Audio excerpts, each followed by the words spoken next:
Hello friends, welcome to GK notes. भारतीय न्याय संहिता 2023 को ट्रिक से याद करने के इस सफ़र में हम चैप्टर नंबर 3 पर आ चुके हैं और जिसमें हम जनरल एक्सेप्शन सामान्य अपवाद को ट्रिक से याद करेंगे। और उससे पहले हमने सभी अध्यायों को ट्रिक से याद कर लिया है। चैप्टर 1 को ट्रिक से याद कर लिया है जिसमें तीनों धाराओं को 1 से लेकर 3 तक ट्रिक से याद किया है। और फिर हमने 4 से लेकर 13 तक चैप्टर नंबर 2 को ट्रिक से याद किया है। और आज हम 14 से लेकर 44 तक सभी धाराओं को, चैप्टर नंबर 3 की सभी धाराओं को आज हम ट्रिक से याद करेंगे। और सभी चैप्टर के सभी धाराओं के ट्रिक के साथ नोट्स हिंदी और इंग्लिश दोनों लैंग्वेज में आपको अवेलेबल हो जाएंगे। और आपको सिर्फ व्हाट्सएप करना है, कॉल नहीं करना है। कॉल नहीं करना है, इस पर व्हाट्सएप करना है। आपको व्हाट्सएप के थ्रू जवाब देके नोट्स अवेलेबल हो जाएंगे। तो चलिए जल्दी से शुरू करते हैं चैप्टर नंबर 3 जनरल एक्सेप्शन। उससे पहले मैं आपको कुछ सुनाना चाहता हूँ।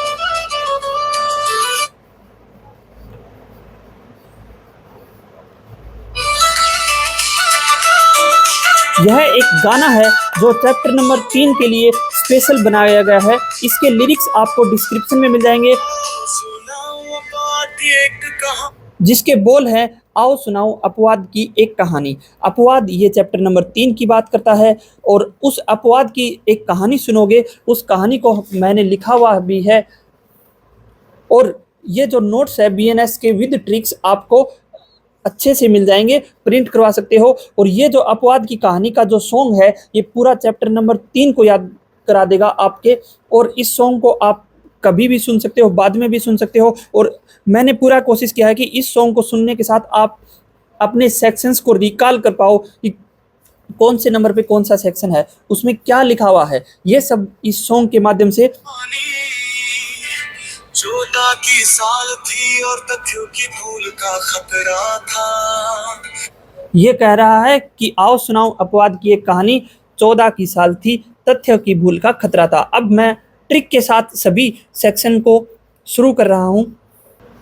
अब देखो, कोई भी आपने कार्य किया, ठीक है, और उस कार्य में किसी की आपने जिंदगी छीन ली, तो वो कार्य अपराध हो सकता है। लेकिन वो कार्य उस कार्य न होके अपवाद भी हो सकता है। और वो जो अपवाद होगा कि नहीं होगा, ये हमें 14 से लेकर 44 तक अध्याय 3 सामान्य अपवाद में पता चलेगा। तो यानी किसी ने आपने किसी का मर्डर कर दिया, तो मर्डर 2 केस हो सकते हैं, या तो अपराध होगा या अपराध नहीं होगा। तो वो क्या होगा, एक्सेप्शंस में आ जाएगा, अपवाद में आ जाएगा। तो यानी आप क्या कर रहे हो, कार्य। तो आप जो भी कार्य कर रहे हो, जो भी काम कर रहे हो, उसमें अगर आपसे तथ्य की भूल हो गई, क्या हो गया, तथ्य की भूल हो गई, तो आपको उस कार्य को अपराध नहीं माना जाएगा। ठीक है। 14 और 17, अब सेक्शन नंबर 17 और सेक्शन 14 यही बात कर रहा है कि आपसे अगर तथ्य की भूल हो गई तो आपको अपवाद के अंतर्गत आके छूट मिल जाएगी। लेकिन वो जो तथ्य की भूल है वो 2 केस में होनी चाहिए। कैसे, ठीक है, यहां तक समझ गए कि अगर सेक्शन 14 में क्या है, तथ्य की भूल, सेक्शन 17 में क्या है, तथ्य की भूल, मिस्टेक ऑफ फैक्ट।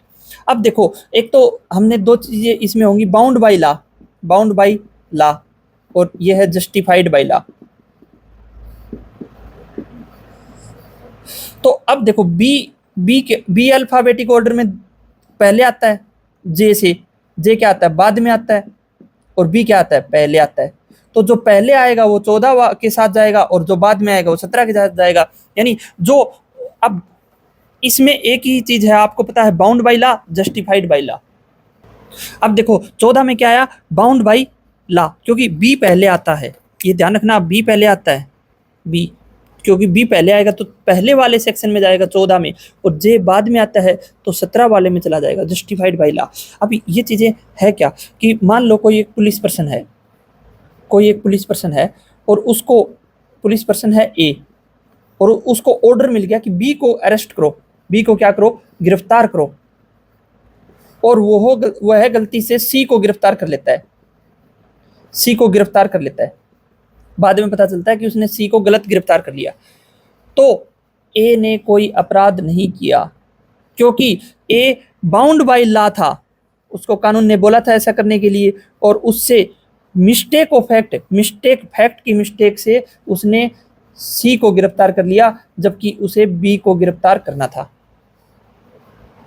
तो बाउंड बाय लॉ होना चाहिए। बाउंड बाय लॉ का मतलब क्या है? ये किसी officers, police officers, defence officers पर लागू होगा, क्योंकि वो कानून के बंधे हुए हैं। और अगर इसके अलावा कोई अन्य पर्सन ने कोई ऐसा काम किया जिसमें मिस्टेक ऑफ फैक्ट हो गई, लेकिन उसका जो कार्य था विधि द्वारा न्यायानुमत था, तो फिर उस सेक्शन 17 के तहत उसने कोई अपराध नहीं किया। जैसे ए एक पर्सन है, एक पर्सन मेट्रो में घूम रहा है, मेट्रो में, और उसका फोन किसी ने छीन लिया, भीड़ में फोन किसी ने छीन लिया, बी ने फोन छीन लिया। तो ए बी को पकड़ने की बजाय सी को पकड़ लेता है और उसको पुलिस को पेश कर देता है। तो उसने फोन किसने छीना? बी ने। तो किसको पकड़ना चाहिए था? बी को। बी उसकी प्रॉपर्टी को लेके जा रहा था, तो लेकिन गलती से उसने किसको पकड़ दिया? सी को। तो ए ने कोई अपराध नहीं किया, क्योंकि ए ने सद्भावपूर्वक अपनी संपत्ति की रक्षा के लिए उसको बचाव के लिए बी के पीछे गया, लेकिन गलती से सी हाथ में आ गया और ए ने कोई अपराध नहीं किया, क्योंकि वो जस्टिफाइड बाय लॉ हो गया। और एग्जाम्पल देखो, ऐसे तो हम गलती से किसी को भी पकड़ लेंगे तो गड़बड़ हो जाएगी। तो इसलिए इसमें एक टर्म और भी जोड़नी है, गुड फेथ। गुड फेथ क्या है? सद्भावपूर्वक आपने काम किया, गुड फेथ में काम किया हुआ जरूर होना चाहिए, गुड फेथ में काम किया हुआ होना चाहिए। जैसे एक पुलिस ऑफिसर है और वो अपने वरिष्ठ अधिकारी के कहने पर किसी भीड़ पर फायरिंग करता है, और उस भीड़ में निर्दोष व्यक्ति की हत्या हो जाती है, तो ए ने कोई अपराध नहीं किया, क्योंकि ए विधि द्वारा आबद्ध था फायरिंग करने के लिए, क्योंकि उसको ऊपर से ऑर्डर मिले हुए थे। ठीक है, नहीं तो निर्दोष व्यक्ति को कोई मार नहीं सकता। लेकिन मिस्टेक ऑफ फैक्ट में अगर हो जाए, लेकिन बाउंड बाय लॉ होना चाहिए, या फिर जस्टिफाइड बाय लॉ होना चाहिए। जैसे आर्टिकल सेक्शन 17 में हम देखते हैं कि ए और बी, ए ने बी पर क्या कर दिया? अटैक कर दिया, और बी का क्या हो जाएगा? सेल्फ डिफेंस एक्टिव हो जाएगा, जो हम थोड़ी देर में बताएंगे आपको अच्छे से। तो ए बी को मर्डर कर रहा है, मारने की कोशिश कर रहा है, और बी अपना सेल्फ डिफेंस कर रहा है। दोनों लड़ रहे हैं और सी आ गया बीच में। सी ने सोचा कि बी मार रहा है ए को, तो बी को पकड़ दिया, बी को पकड़ के पकड़ा दिया।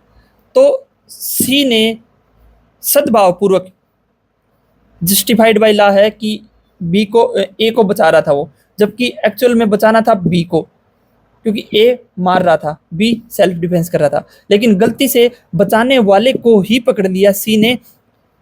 तो यह विधि द्वारा न्यायानुमत है, और सी ने गुड फेथ में जान बचाने के लिए किया हुआ कार्य है, और उससे मिस्टेक ऑफ फैक्ट हो गया, तो सी ने कोई अपराध नहीं किया। तो 14 की सालती, तथ्य की भूल का खतरा था। तो इस लाइन से आप याद रखना 14 और 17। अब ये कैसे याद रहेगी लाइन? ये गाने से याद रहेगी, सॉन्ग से। ये सॉन्ग आपको पूरा सुनाएंगे और धीरे धीरे पूरा सुना के याद भी करवा देंगे। तो 14 की साल थी और तथ्य की भूल का खतरा था, यानी 14 और 17 में क्या है? तथ्य की भूल। तथ्य की भूल किसमें? 14 में। और किसमें बाउंड बाय लॉ है, किसमें जस्टिफाइड बाय लॉ है? अल्फाबेटिक ऑर्डर में। तो बी पहले आता है 14, जे बाद में आता है 17। ठीक है, दोनों काम गुड फेथ में होना चाहिए, विधि द्वारा न्यायानुमत होना चाहिए। सुनाऊं बात एक कहानी, 14 की साल थी और तथ्यों की भूल का खतरा था। जज पंगा ले सकता है,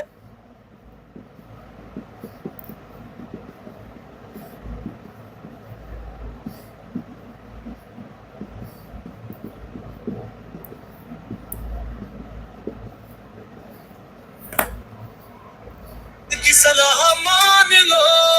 मैं जज पंगा ले सकता है, जज की सलाह मान लो ये लाइन आप याद रख लेना, इस लाइन में आपके दो सेक्शन छुपे हुए हैं, एक छोटी सी लाइन और एक बड़ा सेक्शन आपको याद दिलाएगा। जज पंगा ले सकता है, यानी जज किसी को भी कोई भी सजा दे, उसमें जज से अगर गलती भी हो जाए तो भी जज ने कोई अपराध नहीं किया। या और दूसरी बात क्या बोलता है, जज की सलाह से कोई भी काम करिए, जज के अगर ऑर्डर से कोई काम हो रहा है तो उसमें भी कोई भी सजा नहीं होगी, वो कोई भी अपराध नहीं माना जाएगा। ये लाइन है। अब पंगा से याद रखना 15, सुलह सलाह सुलह 16, मैं हमेशा सलाह सुलह को 16 बोलता हूँ, पंगा से याद रखना 15। अब यह याद रह जाएगा, आप बार बार कोशिश करोगे कि जज पंगा ले सकता है, जज पंजा ले सकता है, पंगा ले सकता है, 15 ले सकता है, और जज की सलाह 16 मान लो, तो सेक्शन 14 और 17 हो गया। 15 और 16 अब देखते हैं 15 और 16 में क्या है। जज पंगा ले सकता है यानी एक्ट ऑफ ए जज व्हेन एक्टिंग जुडिशियली, जज के द्वारा न्यायिक कार्य करते समय किया गया कार्य। देखो एक्ट ऑफ ए जज व्हेन एक्टिंग जुडिशियरी, अगर कोई जज का कार्य कर रहा है तो, और उस कार्य करते समय उससे कोई भी काम हो जाता है, जैसे जज किसी को फांसी दे दी, जज ने फांसी की सजा दे दी और उसको लटका दिया फांसी पे, बाद में पता चला कि वो बंदा तो निर्दोष था, तो जज ने गलत फांसी दे दी। इसका मतलब जज ने अपराध नहीं किया, क्योंकि वह जज सद्भावपूर्वक विश्वास रखता था कि यह शक्ति उसको दी गई है कि वो उस जजमेंट को दे सके, और उसने उस समय जो कार्य कर रहा था उसने कोई पक्षपात नहीं किया, यानी अपने सद्भावपूर्वक निर्णय दिया। लेकिन गलत आदमी को फांसी दे दी तो भी जज ने जो भी कार्य किया उस न्यायाधीश को सजा नहीं मिलेगी, वो न्यायाधीश अपराधी नहीं है, क्योंकि वह विधि द्वारा यह न्यायानुमत जो पावर दी गई थी उसने सिर्फ उसका इस्तेमाल किया था। ठीक है,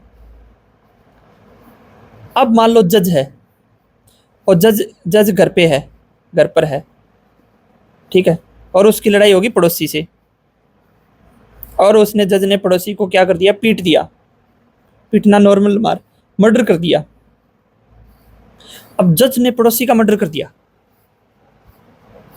तो अब जज पर पूरी कार्रवाई होगी जो सभी पर होती है, और जो जज था वो उस समय जज नहीं था क्योंकि वो घर पे है, वो एक्टिंग जुडिशरी नहीं है। तो एक्टिंग जुडिशरी जो होगा उस समय जो कार्य होंगे वो अपवाद में आएंगे। तो जज अपने पड़ोसी रिश्तेदारी किसी को भी पीटेगा या पंगा लेगा तो वो अपवाद में नहीं आएंगे, क्योंकि वो एक्टिंग जुडिशली नहीं है, क्योंकि घर पे बैठा है आराम से सोफा सेट पे, एक्टिंग जुडिशली कैसे होगा। और यही इसी से मिलता जुलता, जैसे 15 में हम 15 से क्या बोला था, पंगा, 16 सलाह। अब देखो जज ने कोई ऑर्डर पास कर दिया कि उसको फांसी लटका दो। अब एक बंदा है जो जल्लाद होता है, जल्लाद क्या करता है, जल्लाद एक पर्सन होता है, ए पर्सन एक जल्लाद है, और वो बी को फांसी दे देता है। अब हम किसी को फांसी देते हैं तो अपराध हो जाएगा, लेकिन ए ने बी को फांसी दी, अपराध नहीं हुआ, क्योंकि वो न्यायालय के आदेश के द्वारा, न्यायालय ने आदेश दिया था कि इसको फांसी लटका दो, तो लटका दिया।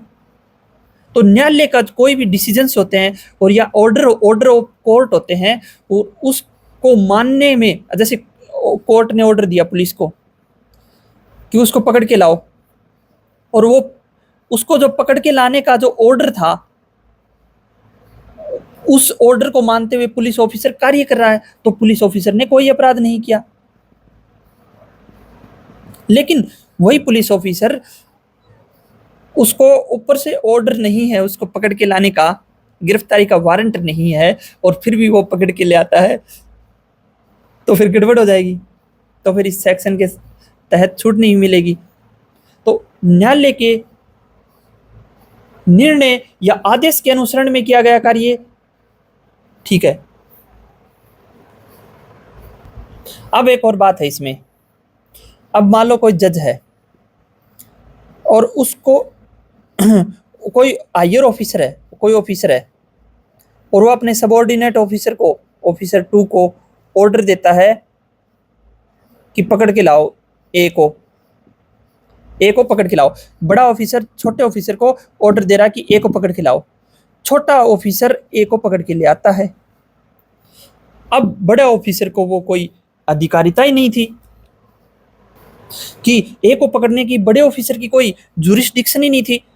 अब इसकी बड़ा ऑफिसर ने तो गलती कर दी, इसने जुरिस्डिक्शन नहीं की थी और इसके ऑर्डर को मानते हुए इसने भी गलती कर दी। तो लेकिन इसने सद्भावपूर्वक विश्वास किया कि इसको ये अधिकारिता है, यानी हमारा कोई बड़ा ऑफिसर हमें कोई काम बोले तो हम उसे ऑफिशियल ड्यूटी समझ के उस कार्य को करेंगे, क्योंकि हम सद्भावपूर्वक विश्वास किया इस पर।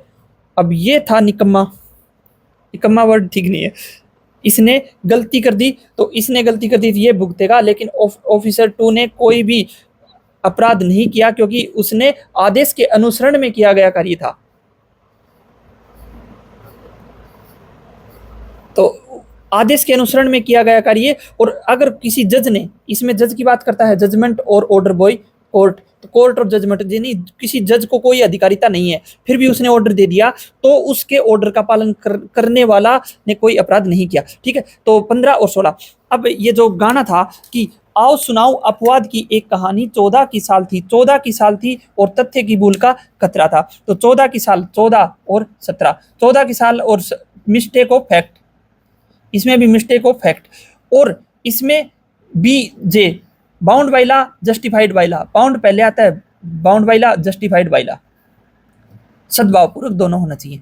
15 और 16 में क्या है, जज पंगा ले सकता है क्योंकि जज एक्टिंग जुडिशली, और जज की सलाह यानी जज के ऑर्डर के द्वारा, तो जज पंगा ले सकता है और जज की सलाह मान लो। ये गाने की पहली 2 लाइन है, आपको ये पूरा सॉन्ग याद हो जाएगा। अब उसके बाद गाने को थोड़ा सा सुनते हैं जिसमें कुछ लिखा हुआ है, और वो क्या लिखा हुआ है। मैं ठहरा रहा, दुर्घटना घटने लगी, क्या ये मेरा पहला पहला अपराध है? मैं ठहरा रहा, दुर्घटना घटने लगी, क्या ये मेरा पहला पहला अपराध है? मैं ठहरा रहा, दुर्घटना घटने लगी, क्या ये मेरा पहला पहला अपराध है? तो देखो, मैं ठहरा रहा, ठहरा में क्या आ जाएगा आपका 18, 18, और दुर्घटना एक्सीडेंट, तो सेक्शन 18 में किसकी बात करता है? एक्सीडेंट की बात करता है। और वो एक्सीडेंट कैसे होना चाहिए? वो विदाउट क्रिमिनल इंटेंट होना चाहिए, विद केयर एंड अटेंशन के साथ होना चाहिए। ठीक है, तो सेक्शन 18 में हम लिख देते हैं accident in doing lawful act with out criminal intent. अब देखो, अगर कोई भी इंसान, मान लो एक पुलिस ऑफिसर है, पुलिस ऑफिसर किसी को पीछा, पुलिस ऑफिसर ए को पकड़ रहा है, ए को पकड़ने के लिए पीछे भाग रहा है, और उसको भागते भागते ए भी आगे भाग रहा है और पुलिस उसके पीछे भाग रही है। ए भागते भागते रोड क्रॉस करते समय किसी गाड़ी से टकरा गया, या भागते भागते नदी में गिर गया, इसकी वजह से ये मर गया, यानी ये अपराध का दोषी नहीं है, क्योंकि पुलिस ऑफिसर अपनी ड्यूटी कर रहा था, विधिपूर्ण कार्य कर रहा था, और उसकी कोई क्रिमिनल इंटेंट नहीं थी, और फिर भी एक एक्सीडेंट हो गया और एक की डेथ हो गई, तो फिर पुलिस ऑफिसर ने कोई अपराध नहीं किया। यह है अभिषेक कुमार बनाम 2023 मामले में यही हुआ था। अभिषेक एक पुलिस अधिकारी था, अपराधी का पीछा कर रहा था, अपराधी कार से टकरा गया और उसकी मृत्यु हो गई, और अभिषेक पर हत्या का आरोप लगाया गया और अदालत ने अभिषेक कुमार को बरी कर दिया, क्योंकि अभिषेक ने अपराधी को पकड़ने के लिए आवश्यक सावधानी बरती थी। अब अपराधी की मृत्यु दुर्घटनावश हुई थी। उसी प्रकार एक कोई पर्सन है, एक क्या है, एक आदमी है, और वो कुल्हाड़ी से काम कर रहा है,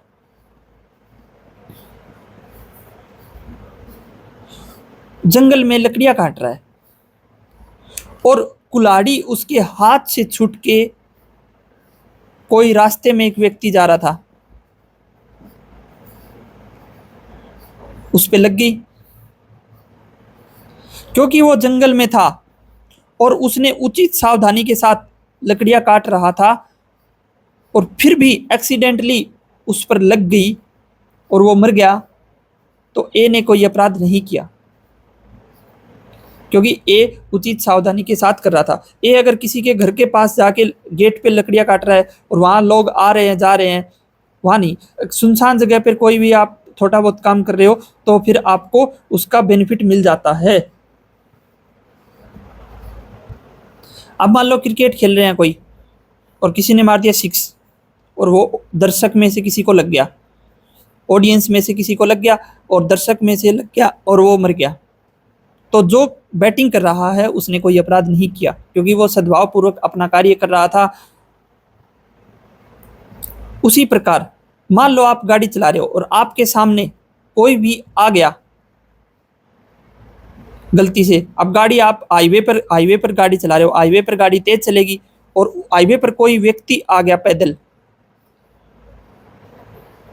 और आपकी गाड़ी से टकरा गया, तो ये क्या हो जाएगा? दुर्घटना। Accident in doing a lawful act. Lawful act थे कि आप जा सकते हो, कहीं पे भी जा सकते हो, भारत में आपको जाने का अधिकार है, और विदाउट क्रिमिनल इंटेंट था आपका और विधिपूर्ण कार्य कर रहे थे और उस समय दुर्घटना हो गई तो हाईवे पर, तो आपका कोई भी अपराध आपने नहीं किया, आपको उत्तरदायी नहीं ठहराया जाएगा। जैसे आप अब मान लो फायरिंग प्रैक्टिस है, फायरिंग प्रैक्टिस के दौरान बंदूक से गोली निकल गई और वो गलती से किसी अन्य व्यक्ति को लग गई और आपने उस समय जो भी उचित सावधानी थे, उसके नियम थे, उनका पालन किया हुआ था, तो फिर आपने कोई अपराध नहीं किया, क्योंकि यह दुर्घटना में आ जाएगी। तो आपकी गाड़ी से किसी का एक्सीडेंट हो जाए तो दुर्घटना में हुआ तो फिर आपको छूट मिल जाएगी, और जबरदस्ती आपने किसी को ठोक दिया या फिर लापरवाही से ठोक दिया तो फिर आप उत्तरदायी हो जाओगे, आपको सजा मिलेगी। ठीक है, आर्टिकल 18 सेक्शन 18 यही कहता है। 18 ठहरा, मैं ठहरा रहा दुर्घटना घटने लगी। 18 रहा, मैं 18 रहा दुर्घटना घटने लगी, क्या ये मेरा पहला अपराध है? ये लाइन आपको याद नहीं करनी। जैसे आओ सुनाओ अपवाद की एक कहानी, ठीक है, ये लाइन ट्रिक में नहीं है, ठीक है, और बाकी जो भी लाइन होगी ट्रिक में होगी। अब देखो, जैसे आप कहते हो कि ट्रिक को याद करना ही मुश्किल हो जाएगा, अब देखो ट्रिक आसान है। जैसे आप डायरेक्ट सेक्शन याद करोगे तो मुश्किल हो जाएगा, और आप ट्रिक याद कर रहे हो, ट्रिक उसके रेस्पेक्ट में ईजी है। तो अगर आपने ईजी चीज़ को याद कर लिया तो ट्रिक याद हो गई, और ट्रिक याद होगी तो सेक्शन हम रिलेट कर रहे हैं तो सेक्शन भी याद हो जाएंगे। तो ईजी चीज़ों से हम लोग मुश्किल चीज़ों तक का सफ़र है, तो इसमें आपको कोऑपरेट करना पड़ेगा। कोऑपरेट कैसे करना है? मेहनत तो करनी पड़ेगी। अब देखो, बड़ी हानि, ये हानि बड़ी है और ये छोटी हानि। अगर आपके पास 2 ऑप्शन हो, डॉक्टर साहब कहते हैं हमारे पास 2 ऑप्शन हैं, या तो हम माँ को बचा सकते हैं या हम बच्चे को बचा सकते हैं। उसी प्रकार से अगर आप कहीं जा रहे हो, आप गाड़ी लेके कहीं जा रहे हो, ठीक है, और गाड़ी अनकंट्रोल हो गई और एक साइड कुछ लोग हैं, एक साइड एक बच्चा है और एक साइड 15 बच्चे हैं, और एक ही रास्ते पे हैं, तो अगर आपकी गाड़ी को जाते समय किसी एक के ऊपर से गुजारना पड़ेगा, तो एक्सीडेंटली आपकी गाड़ी कंट्रोल में नहीं है और रास्ता में भी सिर्फ 2 ही रास्ते हैं आपके पास, या तो 15 बच्चों के ऊपर से गुजारोगे या फिर एक बच्चे के ऊपर से गुजारोगे, तो आपको यह गाड़ी यहाँ से निकालनी पड़ेगी एक बच्चे की उधर से। तो क्योंकि और एक बच्चे के ऊपर से आपने निकाल दी, यानी बच्चा मर गया, बच्चे क्या होगी? डेथ होगी, तो आप मर्डर के लिए दोषी नहीं होगी, क्योंकि आपके पास ऑप्शंस ही नहीं थे कि आप हानि को बचा सको। तो जब हमारे पास ऑप्शंस नहीं होते तो हम किसको हानि को बचाएंगे? बड़ी हानि को बचा लेंगे और छोटी हानि को कर देंगे। जैसे एक लाइन में बहुत सारे घर हैं और यहाँ लग गई आग, अब इस आग को हमें बुझाना है, तो इस आग को हमें बुझाना है, तो आग फैलती जाएगी, फैलती जाएगी, फैलती जाएगी। तो किसी एक घर को जेसीबी से उखाड़ के फेंक दो, आग यहां से कंट्रोल हो जाएगी। तो आपने घर घर को उखाड़ दिया तो भी आप दोषी नहीं हो, क्योंकि आपने बड़ी हानि को बचाने के लिए एक छोटी हानि कर दी। तो एक घर को तो नष्ट कर ही दिया आपने, यानी प्रॉपर्टी का लॉस कर दिया, लेकिन आपने सद्भावपूर्वक किया क्योंकि हमें बड़ी हानि को बचाना था। ठीक है, तो हम आपको और एग्जांपल बताएंगे, उससे पहले हम सेक्शन 19 के बारे में कुछ लिख लेते हैं। 19 क्या है? बड़ी हानि वर्सेज छोटी हानि। ये सॉन्ग में नहीं इंक्लूड है, लेकिन आप याद रखना, बड़ी हानि और छोटी हानि में किसको कर दो? छोटी को कर दो। जैसे बड़ी हा और उसके बाद नी, ये नो, छोटी हा और नी। अब देखो इसमें क्या दिखाई दे रहा है आपको? 9, 19, 19। तो 19 को अगर बनाते हैं, 19 को अगर बनाते हैं तो हानि, हानि जैसा लग रहा है। तो हानि का मतलब harm, act likely to cause harm but done without criminal intent and to prevent other harm. ठीक है, सेक्शन 19 यही बोलता है कि act likely to cause harm, कि कन्फर्म है कि हानि तो होनी है, but done without criminal intent, और वो जो हानि हम करेंगे वो क्रिमिनल इंटेंट के बिना, बिना आपराधिक आशय के बिना हो रही है, और and to prevent other harm, अन्य बड़ी हानि को रोकने के उद्देश्य से हो रही है वो हानि, इसलिए वो जो हानि है वो की गई है। जैसे अगर मान लो आप किसी का बॉडी को नुकसान करते हो, शरीर को नुकसान करते हो, जैसे किसी का पैर काट दिया, किसी का पैर हम काट नहीं सकते, लेकिन उस पैर में इतना इन्फेक्शन हो गया है, अगर उस पैर को अगर नहीं काटा डॉक्टर ने तो उस इन्फेक्शन पूरे शरीर में फैल जाएगा और उसकी मृत्यु हो सकती है। इसलिए उस पैर को काट दिया, क्योंकि वो पैर को काटना एक छोटी हानि थी, जिंदगी से तो छोटी है, जान बच रही हो तो पैर भी काट दो। अगर हमारे पास कोई ऑप्शन ना हो, यानी कंफर्म है कि एक हानि तो होनी है, तो बड़ी हानि वर्सेज छोटी हानि, समझ गए होगे? बड़ी हानि लिखो और वर्सेज छोटी हानि, तो कौन सी हानि कर दो? छोटी कर दो, बड़ी को बचा लो। ठीक है, तो अभी तक हमने क्या किया है? 14, 17 mistake of fact, mistake of fact, B J bound by law, justified by law, सद्भावपूर्वक काम किया। 15 जज पंगा ले सकता है, जज के द्वारा किया गया कार्य, जज के द्वारा कोई भी जजमेंट हो सही रहेगा। 16 जज की सलाह से किया गया कार्य, order by judgment of a court. फिर 17 हो चुके। 18 मैं ठहरा रहा, दुर्घटना घटने लगी, यानी एक्सीडेंट, और विधि पूर्ण कार्य करते समय अगर कोई घटना हो तो 18 एक्सीडेंट के तहत आ जाएगा, आपको छूट मिल जाएगी। 19 हानि, नी हानि, बड़ी हानि वर्सेज छोटी हानि, तो बड़ी हानि को बचाने के लिए छोटी हानि कर दो। ठीक है, अब 20, 21 और 22 तीनों को एक साथ करते हैं, और उससे पहले हम इस सॉन्ग को थोड़ा सा समझने की कोशिश करते हैं कि सॉन्ग क्या कह रहा है। 14 की साथ मैं ठहरा रहा, दुर्घटना घटने लगी, क्या ये मेरा पहला पहला अपराध है? सबाब की कहानी में 7 बार हाँ और बावला भी कर सकता है, अपराध है। एक शबाब की कहानी में, एक शबाब की कहानी में 7, 12 और बावला। शबाब क्या है? 7, 12 और बावला। तो से क्या बनाएंगे? 7, 12 और बावला। तो 7, 12 और बावला, बावला से हम ये भी याद रखेंगे, बा से 22 भी बनाएंगे, 7, 12 और 22। ठीक है, तो ये है क्या? 7, 12 और 22। देखो इसको ध्यान से, यहां लिखोगे आप 20, 21 और 22। 22 से क्या याद रखोगे? बावला। और इसमें क्या था? 7, 12 और बावला। तो यानी 7 वर्ष तक के बच्चों के द्वारा किया गया कार्य सेक्शन 20 के तहत अपराध नहीं माना जाएगा, अपरिपक्व हो समझ के। और 12 में क्या है, 21, यानी 7 से लेकर 12 वर्ष तक के बच्चे के द्वारा किया गया कार्य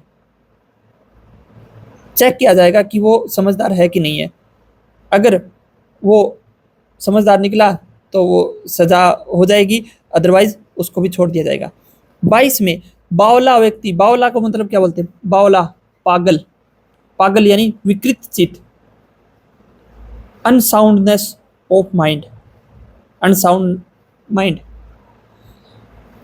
तो बस आपको एक ध्यान रखना कि एक शबाब की कहानी में 7, 12 और बावला, शबाब 7, 12 और बावला, एक शबाब की कहानी में 7, 12 और बावला भी कर सकता है अपराध, ठीक है। तो 7 साल तक का बच्चा, सेक्शन 20 बताता है कि 7 साल तक के बच्चे के द्वारा किया गया कोई भी कार्य अपराध नहीं है। डोली इनकैपेक्स, कानून की भाषा में कि he is not capable to do crime.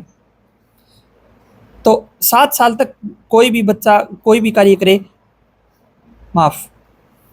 अब अगर 7 साल से 12 साल तक का बच्चा अगर कोई भी कार्य करता है और वह कार्य अगर कानून के हिसाब से अपराध है, तो फिर उसमें यह देखा जाएगा कि वह बच्चा क्या पता इमेच्योर हो, उसको आचरण व प्रकृति या फिर अपराध का नेचर कैसा है, उसके क्या कॉन्सिक्वेंस होंगे, उसके बारे में अगर वह अवगत नहीं है, उसको पता नहीं है कि इसका क्या परिणाम होंगे, क्या कैसा ये आचरण है, तो फिर उसको भी निर्दोष साबित किया जा सकता है। 7 से 12 साल के बच्चे बहुत नुकसान कर देते हैं कई बार। किसी मान लो टीचर का फ़ोन छीन के और तोड़ दिया, या फिर अगर कोई 10 साल का बच्चा है और 10 साल का बच्चा कोई खेल खेल रहा है, जैसे हम गेंद को फेंकना खेलते हैं, एक गेंद को फेंकता है, एक कैच करता है, और वो पत्थर को फेंक रहे हैं और वो पत्थर किसी के लग गया, हानि हो गई, या फिर किसी की बाइक में आग लगा दी। अगर वो बच्चा अपरिपक्व है तो उसे अपराधी नहीं माना जाएगा। तो शबाब 7, 12, 22, 22 याद रखोगे, बावला 7, 12 बावला, तो 20, 21, 22, 7 साल तक के बच्चों का कोई अपराध नहीं। 7 से 12 अगर वो इमेच्योर है, उसे आचरण की प्रकृति का नहीं पता, तो उसने कोई अपराध नहीं किया। अब उसके बाद आ जाता है सेक्शन नंबर 22, अनसाउंडनेस माइंड, यानी कोई भी व्यक्ति, पागल व्यक्ति, उसने अगर कोई कार्य किया और वह कार्य बीएनएस के तहत अपराध है, तो उस कार्य को अपराध नहीं माना जाएगा, क्योंकि वो पागल था। अब वो जो पागल है वो कार्य करने के समय भी पागल होना चाहिए। कईयों को पागलपन के दौरे लगते हैं, और जब वो नॉर्मल होता है और उसने कोई कार्य किया, उसमें उसको छूट नहीं मिलेगी, लेकिन at the time of doing it वो पागलपन के दौरे में है तो उसको छूट मिल जाएगी। तो अनसाउंडनेस माइंड में क्या लिखा है हम लिख के देते हैं आपको। विकृत चित्त व्यक्ति के द्वारा किया गया कोई भी कार्य अपराध नहीं है। और विकृत चित्त व्यक्ति, अनसाउंड माइंड कौन होता है, वो 4 तरीकों से हो सकता है। या तो वो जन्म से ही अनसाउंड माइंड का हो, मेड फ्रॉम बर्थ, जन्म से ही पागल, insane person having intermittent fit of insanity, बीच बीच में पागलपन के जिसको दौरे आते हो, मेंटल इन्फर्मिटी, लंबी बीमारी के वजह से पागल हो गया हो, और मेंटल इलनेस, मानसिक बीमारी से पागल हो गया हो।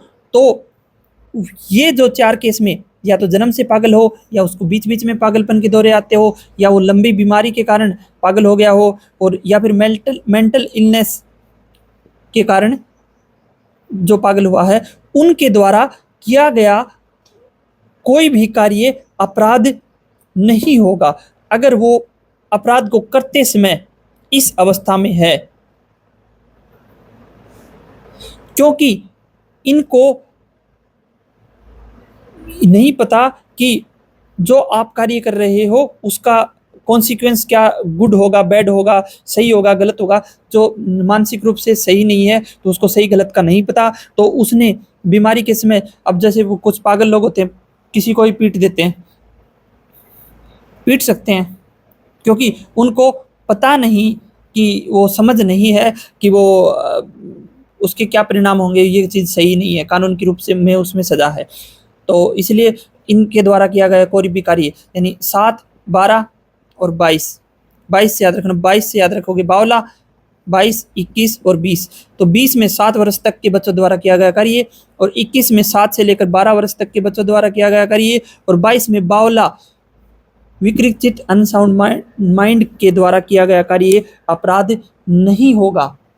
तो ट्रिक में यही बोला गया है कि एक शबाब की कहानी में, एक शबाब की कहानी में 7, 12 और बावला, 7, 12 और बावला भी कर सकता है अपराध। बावला से बनाते होगे 22, फिर 21 और 20।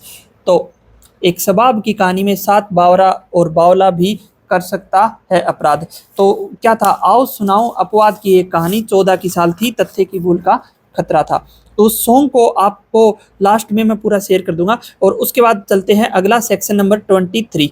तेरा नशा तेरी इच्छा के खिलाफ था, वरना फंस जाता चौबे जी की तरह।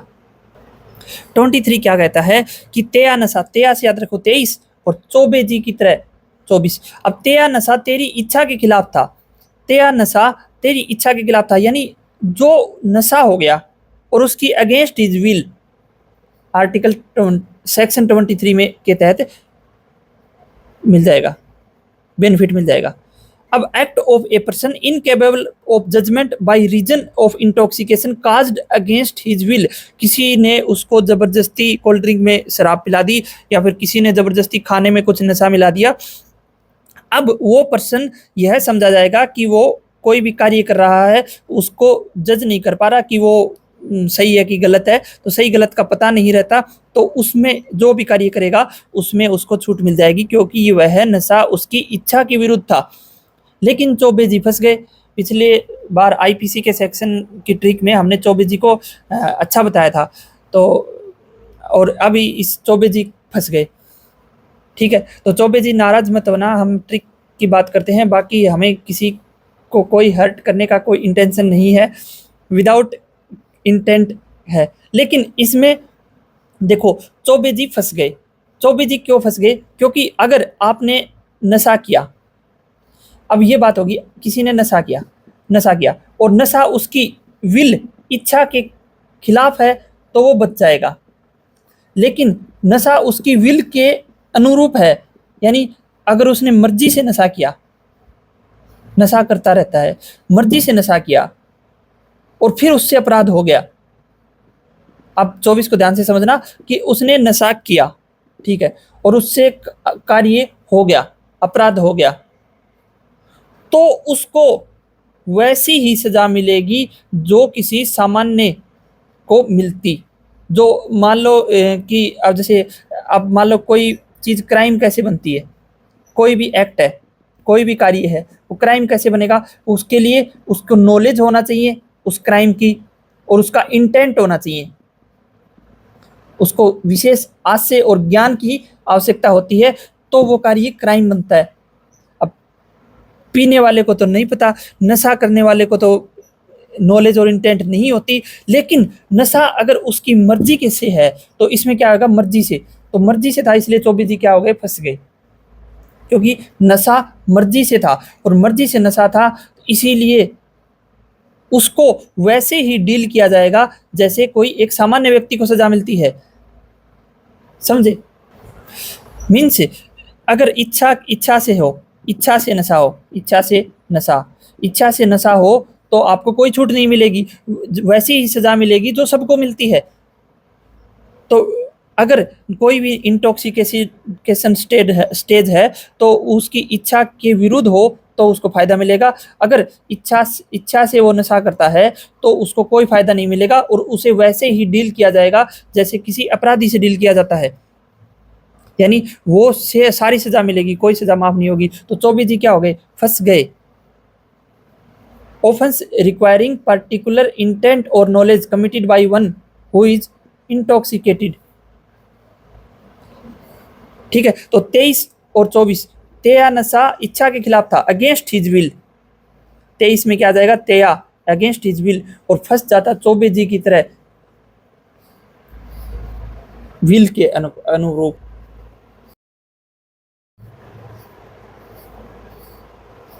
मेरी इच्छा के खिलाफ था इसलिए बच गया तू, वरना फंस जाता चौबे जी की तरह।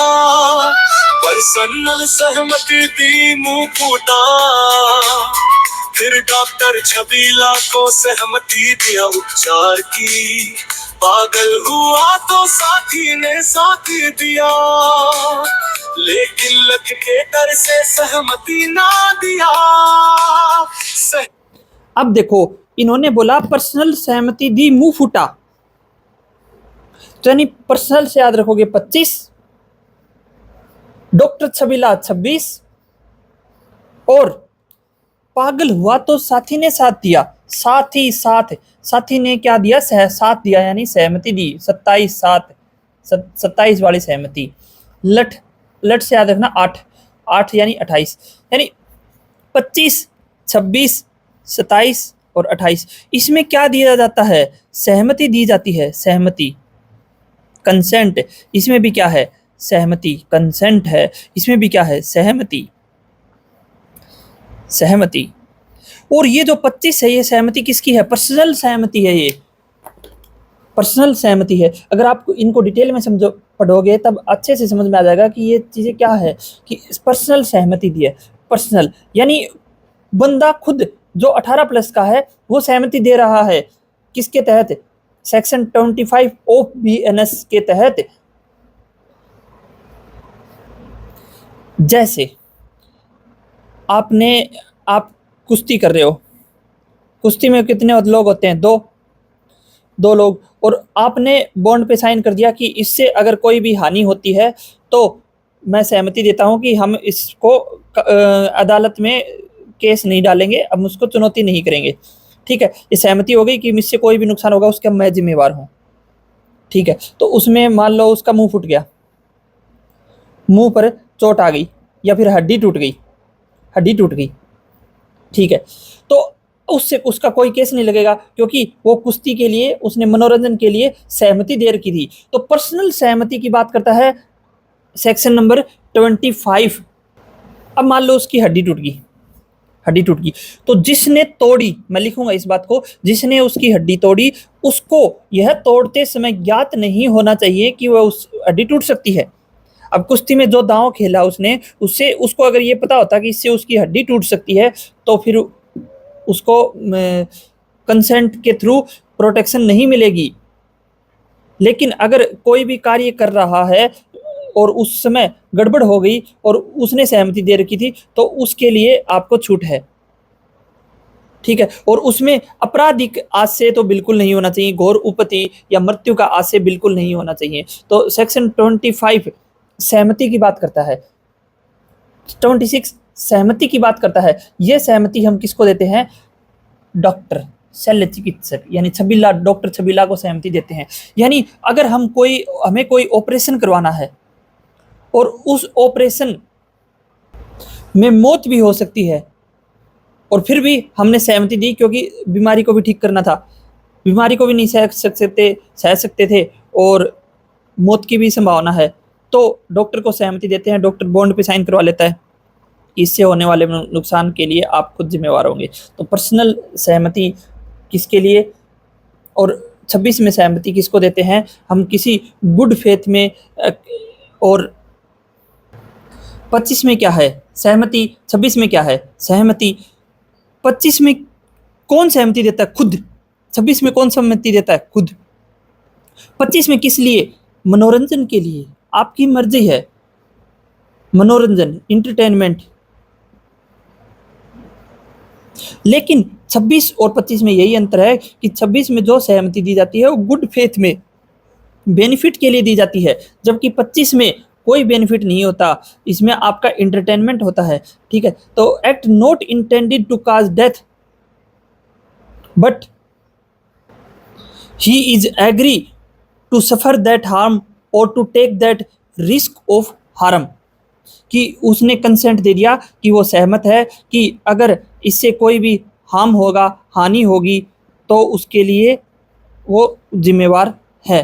तो यानी उसको गुड फेथ चाहिए, फ़ायदा चाहिए, फ़ायदे के लिए जो हानि होगी उठा देते हैं। डॉक्टर, अब जो डॉक्टर है, शल्य चिकित्सक है, वो मरीज की सहमति से उस पर ऑपरेशन करता है और उससे मरीज की क्या हो सकती है, मौत हो सकती है, और मरीज की मौत पॉसिबल है, तो उसे अपराध नहीं माना जाएगा क्योंकि उसने सहमति से किया है, मरीज की सहमति से किया है। इसमें इंटरटेनमेंट है, इसमें कोई फायदा नहीं है। बस ये जो दो लोग लड़ रहे हैं और वो जिसने मारा, जैसे ए है, बी है, ए और बी दोनों इंटरटेनमेंट में लड़ रहे हैं, तलवारबाजी कर रहे हैं। तो ए ने जब तलवार चलाई तब ए को पता नहीं होना चाहिए कि उससे बी की जान जा सकती है। अगर ऐसा सिचुएशन हो कि बी की जान बच सकती है, इसको पता हो, और फिर भी इसने तलवार चला दी, तो फिर यह अपराध माना जाएगा। Not intended to cause death और ग्रीवियस हर्ट एंड आल्सो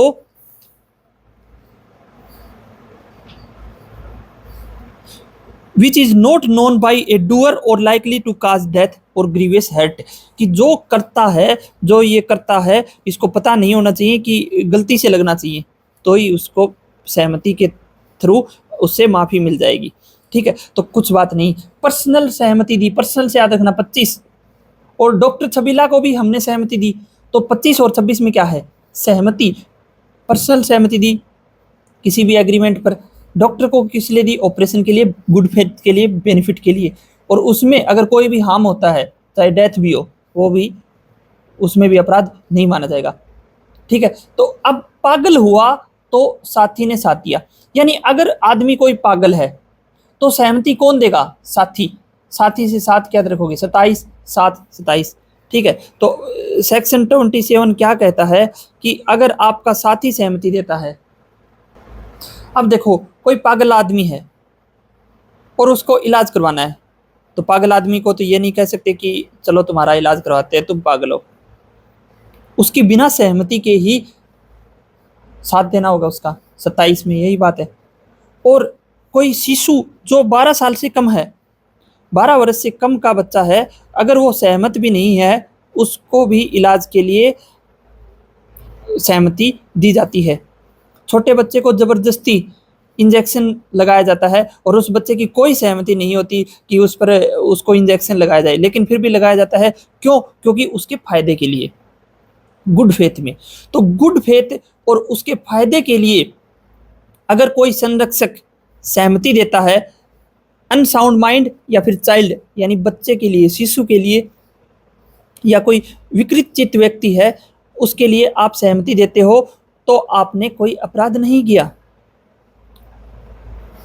लेकिन वो जो सहमति है आपकी, आपका, अब आपने किसी से बदला लेना है तो आपने सहमति दे दी, तो आपका गुड फेथ नहीं है, आप उसके पर्सन के बेनिफिट में काम नहीं कर रहे, तो फिर नहीं चलेगा। ये 4 रीज़न है कि आपका हत्या की कोशिश नहीं होनी चाहिए, उसमें ग्रीवियस हर्ट, गंभीर चोट नहीं पहुंचानी चाहिए, उसकी मृत्यु की कोशिश नहीं होनी चाहिए कि उससे मृत्यु कारित हो जाए, दुष्प्रेरण, अबेटमेंट जो हम आगे पढ़ेंगे वो चीज़ें शामिल नहीं होनी चाहिए। होना क्या चाहिए, गुड फेथ। 27 साथी, साथी कैसा होना चाहिए, संरक्षक जो सहमति दे, और वो कैसे सहमति दे, किसके लिए सहमति दे, पागल के लिए, पागल हो या फिर 12 वर्ष से कम उम्र का शिशु हो। तो 12 वर्ष से कम और पागल के लिए कौन सहमति देगा, संरक्षक देगा, और वो किसके तहत देगा, बीएनएस के सेक्शन नंबर 27 के तहत।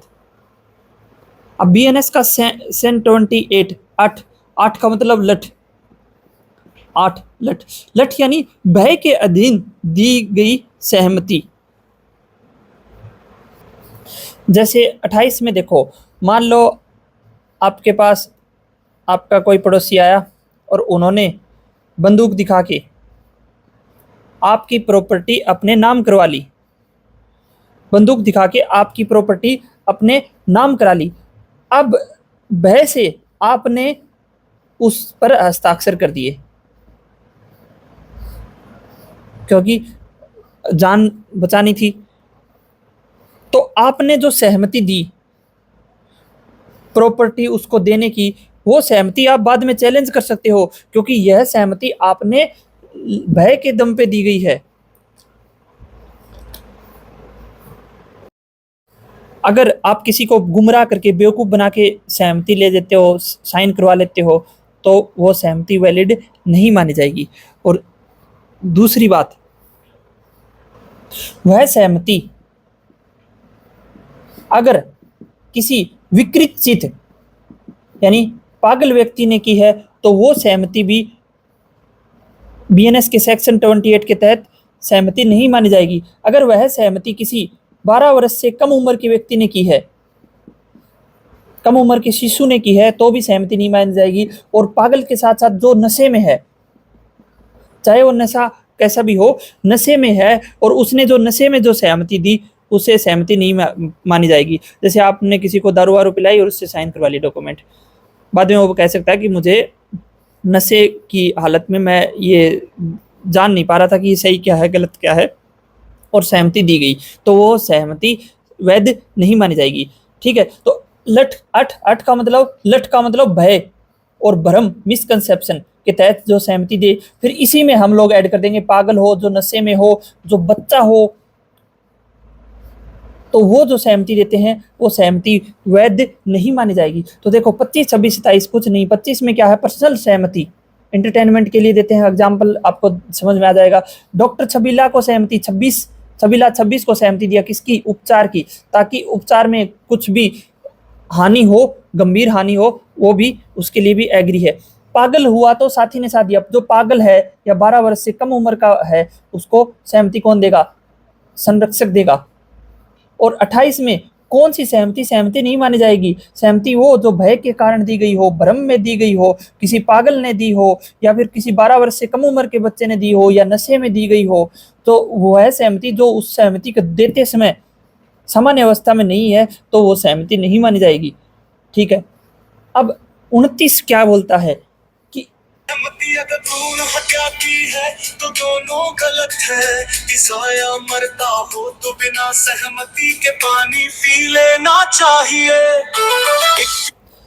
इसमें ये कह रहा है कवि कि सहमति अगर भ्रूण हत्या की है तो दोनों गलत हैं। यानी जो आप कार्य कर रहे हो और कोई एक सहमति दे रहा है, तो सहमति दे रहा है तो आप कार्य कर सकते हो। यही तो हम 25 से लेकर 28 तक पढ़ रहे हैं कि कोई सहमति दे रहा है और वो कार्य चाहे अपराधी, अब बाद में चाहे उस कार्य को अपराध बोलो, लेकिन वो कार्य कर सकते हैं आप सहमति से। ठीक है, तो सहमति से कार्य कर सकते हैं, लेकिन जो सहमति दे रहा है वो अपराध है, ऐसी सहमति नहीं दे सकते। और जो कार्य कर रहा है वह भी अपराध है। तो जब सहमति और जो कार्य है वो दोनों अपराध हैं, तो फिर वो सहमति थोड़ी मानी जाएगी। Exclusion of act which are offences independently, जो खुद ही अपराध हैं और उसमें आप सहमति दे रहे हो। जैसे गर्भपात, डॉक्टर को बोला कि गर्भपात कर दो, डॉक्टर कर देगा, इसका मतलब डॉक्टर ने कर दिया गर्भपात, तो डॉक्टर बोलेगा कि मैंने तो सहमति से किया था, लेकिन डॉक्टर बोलेगा कि मैंने तो सहमति से किया था, तो भी डॉक्टर दोषी है, क्योंकि गर्भपात स्वतः खुद ही अपराध है, तो डॉक्टर क्या हो जाएगा, दोषी। और सहमति किसने दी थी, मान लो उसी खुद ने दी थी, महिला ने, जिसके बच्चे का गर्भपात हुआ है, तो वो महिला ने जिसने सहमति दी थी वो खुद भी अपराध है, तो ये भी क्या हो जाएगी, दोषी। यानी जो चीज खुद ही अपराध है उसकी आप क्या सहमति दोगे। अब मान लो जैसे आप एक्सपायरी डेट की दवाई बेच रहे हो, अवैध, या फिर अवैध दवाई बेच रहे हो, तो अवैध दवाएं बेच रहे हो, जैसे ड्रग्स बेच रहे हो, तो जो ड्रग्स बेचने वाला और खरीदने वाला दोनों सहमत है, लेकिन फिर भी दोनों अवैध हैं। ड्रग्स को कंज्यूम करना अवैध है और ड्रग्स को बेचना अवैध है, तो दोनों ही अपराध हैं, तो फिर ये क्या सहमति हुई।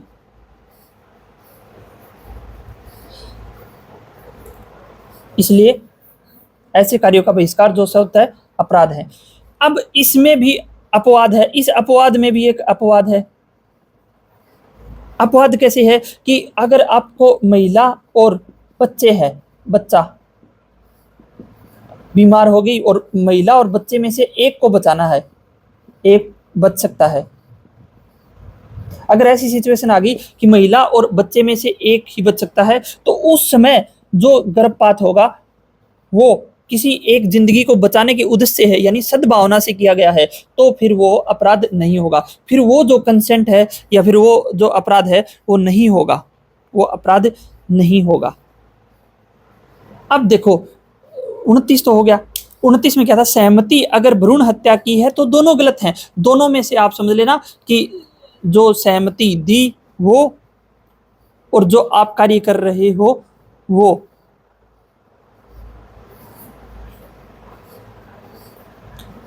तीस में का मतलब तिसाया, 30 को मतलब तिसाया भाषा में बोलते हैं, हरियाणवी भाषा में प्यासा। तो अगर कोई प्यासा मर रहा है उसको बिना सहमति के पानी पी लेना चाहिए, ये हमारी सॉन्ग की लाइन है। तो 30 से याद रखोगे तिसाया, और बिना सहमति के, यानी बिना सहमति की बात किस में करता है? 30 में। दो नो, ये क्या है? दो नो, दोनों गलत किस में है? 29 में। तिसाया का मतलब कि ऐसी इमरजेंसी सिचुएशन आ गई है कि जिसके थ्रू सहमति लेना पॉसिबल नहीं है, एक्सीडेंट हो गया और बेहोश पड़ा है व्यक्ति। उस बेहोश व्यक्ति को उठा के कह रहे हैं साइन कर, तभी इलाज करेंगे, तेरा ऑपरेशन करेंगे, उठो। और वो उस हालत में नहीं है कि वो उठ के एग्रीमेंट पे साइन कर सके, सहमति दे सके।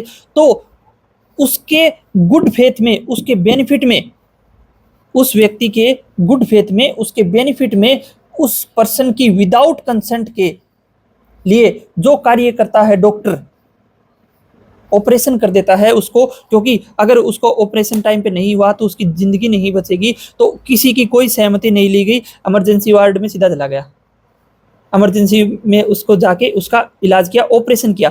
अगर उस ऑपरेशन के दौरान उसकी मृत्यु हो जाती है तो फिर डॉक्टर ने कोई अपराध नहीं किया, क्योंकि गुड फेथ में उसके बेनिफिट के लिए और उसकी सहमति के बिना कार्य कर रहे थे। तो गुड फेथ में, और कई बार ऐसी सिचुएशन हो जाती है तो बिना सहमति के भी कार्य करना पड़ता है। तो सहमति अगर भ्रूण हत्या की है तो दोनों गलत हैं, और तिसाया मरता हो तो बिना सहमति के भी पानी पी लेना चाहिए। सहमति अगर भ्रूण हत्या की है तो दोनों गलत है। तिसाया मरता हो तो बिना सहमति के पानी पी लेना चाहिए। 21 को सैलरी नहीं आने की जानकारी मिली तो हार्ट अटैक से मर गए। तुम मेरा काम करो वरना 32 के 32 दांत तोड़ दूंगा। इसमें कवि कह रहा है कि 31 को, अब देखो 31 क्या होता है? Last day of month, last day of month. 30 भी हो सकता है, हम 31 को मानते हैं मैक्सिमम। 31 को सैलरी नहीं आई और जानकारी मिली कि 31 को सैलरी नहीं आ रही, हार्ट अटैक आया, मर गए। अब 31 को हार्ट अटैक से मर गए, यानी 31 को क्या मिली? जानकारी। 31 को क्या मिली? जानकारी। और हम 31 और जानकारी को अपना काम की चीज है उसको उठा लेंगे। अगर मान लो डॉक्टर ने बोला कि आप 1 महीने तक जिंदा हो, तक जीवित रहोगे, ठीक है, 1 महीने तक मरीज को बोला, और मरीज उसी समय सदमे में चला गया, हार्ट अटैक आ गया और मर गया। तो डॉक्टर ने कुछ ऐसा बोला, कम्युनिकेशन किया। डॉक्टर ने तो गुड फेथ में बताया था कि 1 महीने तक मौत से जी लो, लेकिन फिर भी डेथ कॉज हो गई। तो यानी डॉक्टर ने जो कम्युनिकेशन किया था वो गुड फेथ में किया था, तो डॉक्टर ने कोई अपराध नहीं किया, कि हालांकि डॉक्टर की वजह से मरा है, डॉक्टर की कम्युनिकेशन की वजह से मरा है। और अगर मान लो आपने किसी को झूठी जानकारी दे दी, तो अगर वो उस जानकारी से सदमे में चला गया और हार्ट अटैक से मर गया तो फिर गड़बड़ हो जाएगी, आप दोषी हो जाओगे। लेकिन आपने जो कम्युनिकेशन है वो गुड फेथ में किया है, सद्भावना पूर्वक किया है, तो वो जो संचार है। तो 31 को सैलरी, 31 से याद रखना जानकारी, यानी 31 को सैलरी नहीं आने की जानकारी मिली तो हार्ट अटैक से मर गए। तो 31 को सेक्शन 31 में जानकारी मिलेगी, कम्युनिकेशन होगा किसमें, गुड फेथ में। ठीक है, 31 को क्या मिलेगी जानकारी, और मर जाएंगे। अब देखो, कोई व्यक्ति बोलता है कि तुम मेरा काम करो वरना 32 के 32 दांत तोड़ दूंगा, ये तो धमकी है। 32 में क्या बात करता है, धमकी की बात करता है। धमकी को क्या बोलते हैं, कंपेल्ड बाय थ्रेट्स, यानी वह कार्य जो किसी को करने के लिए धमकियों द्वारा विवश किया जाता है कि काम करो वरना दांत तोड़ दूंगा, और दांत भी कितने, 32 क्या है हमारा सेक्शन। यानी सेक्शन 32 में ये बोलता है, सेक्शन 32 में यह बोलता है कि act of which a person is compelled bye threats. अब मान लो किसी डाकुओं ने लोहार को पकड़ लिया और उन्होंने घर का दरवाजा तोड़ने के लिए बोला और पिस्तौल तान दी उसके सामने, तो लोहार ने वो दरवाजा तोड़ा। क्यों? क्योंकि धमकी मिली हुई थी, उसको डर था। तो उसने, लोहार ने जो दरवाजा तोड़ा, उसके लिए वह दोषी नहीं है, क्योंकि उसे तत्काल मौत की धमकी मिली है। अगर मान लो आपको धमकी मिली और उस धमकी में जो आपसे बोला गया वो तो करना पड़ेगा, तो वो आपने कार्य किया। ठीक है, आपको ये धमकी मिली, आपको मार दिया जाएगा। जैसे ए ने आपको बोला कि आप बी को मार दो, तो आपने कार्य किया, बी को मार दिया। लेकिन ए ने आपको 2 दिन पहले बोला था और आपने बी को मारा 2 दिन बाद। तो यानी बीच में समय था आपके पास सहायता लेने के लिए, पुलिस के पास जाने के लिए, कानून की सुरक्षा, कानून का सहारा लेने के लिए, लेकिन आपने तो 2 दिन पहले किसी धमकी को भी कंसीडर कर लिया था। यानी ये जो धमकी होती है, मृत्यु का जो भय है आप पर, वो तत्काल प्रभावी होना चाहिए, तत्काल होना चाहिए, तत्काल प्रभावी। यानी जब आप धमकी के कारण विवश होकर कोई कार्य कर रहे हो, तो उसके अलावा आपके पास कोई ऑप्शन न हो, कानून की मदद लेने के लिए भी ऑप्शन नहीं होना चाहिए। तो धमकी द्वारा किया गया कार्य किस में आएगा, 32, मेरा काम करो वरना 32 के 32 दांत तोड़ दूंगा। नहीं आने की जानकारी मिली तो हार्ट अटैक से मर गए। तुम मेरा काम करो वरना 32 के 32 दांत तोड़ दूंगा। 33 का कुछ काम अपराध नहीं होता। 33 का तुच्छ काम अपराध नहीं होता। वह जो काम, जो छोटी मोटी बात होती है, जो कोई समझदार व्यक्ति, तो 3 से हमने क्या बनाया, 33, तय तय तय तुच्छ, तय से क्या बना 33, तो तुच्छ, तुच्छ काम, एक्ट काजिंग स्लाइट हार्म, जो कम हानि होती है जिससे, जैसे भीड़ में धक्का लग गया, तो भीड़ में धक्का लग जाता है, उसके लिए आप कोर्ट में थोड़ी जाओगे, अपराध नहीं माना जाएगा, तुच्छ काम हो जाएगा। खेल में चोट लग जाती है, वो भी अपराध नहीं है। रास्ते में आपको कोई रोकता है और कुछ देर आपको रोक दिया, या कोई छोटी मोटी बात हो गई, तो वो अपराध में नहीं माना जाएगा, तुच्छ। जो समझदार आदमी होगा वो उसको तुच्छ काम समझ के नहीं माना जाएगा। अब देखो आपको कैसे फायदा होता है। 25 से लेकर 28 सहमति, 25 में क्या देगा, सहमति देगा। सहमति किसके लिए, इंटरटेनमेंट के लिए, खुद के लिए। और 26 में किसको सहमति देगा, गुड फेथ में, गुड फेथ में डॉक्टर को इलाज के लिए सहमति देगा। 27 कोई संरक्षक या साथी सहमति देगा। और किसका संरक्षण होना चाहिए, या तो वो पागल का होना चाहिए, विकृत चित्त का, या फिर 12 वर्ष से कम उम्र के लिए होना चाहिए। 28 का मतलब लठ या भय के अधीन सहमति, भय या भ्रम के साथ सहमति, भय के साथ, भ्रम के साथ सहमति हो, या कोई पागल सहमति देता है तो वो सहमति नहीं मानी जाएगी, या 12 वर्ष से कम उम्र का सहमति देता है वो सहमति नहीं मानी जाएगी। 29 दोनों गलत हैं, किसमें, जो सहमति दे रहे हो और जो सहमति के द्वारा जो कार्य किया जाए, दोनों अवैध है, तो फिर हो जाएगा। 30 30 का मतलब इमरजेंसी, 30 आया, 30 लगी हुई है, प्यास लगी हुई है, तो बिना सहमति के भी किया गया कार्य अपराध नहीं होता, वो गुड फेथ में किया गया हो किसी की जिंदगी बचाने के लिए। 31 को सैलरी नहीं आई, कम्युनिकेशन हो गया, हार्ट अटैक से मर गए, कम्युनिकेशन के कारण जो कोई भी घटना घटती है वो अपराध नहीं माना जाएगा। 32 के 32 दांत तोड़ दूंगा, धमकी के द्वारा किया गया कार्य अपराध नहीं माना जाएगा। 33 का तुच्छ काम ही कोई भी हो जाता है, भीड़ में धक्का लग गया तो किसी ने धक्का मार दिया, भीड़ की वजह से लग गया, तो वो अपराध नहीं माना जाएगा।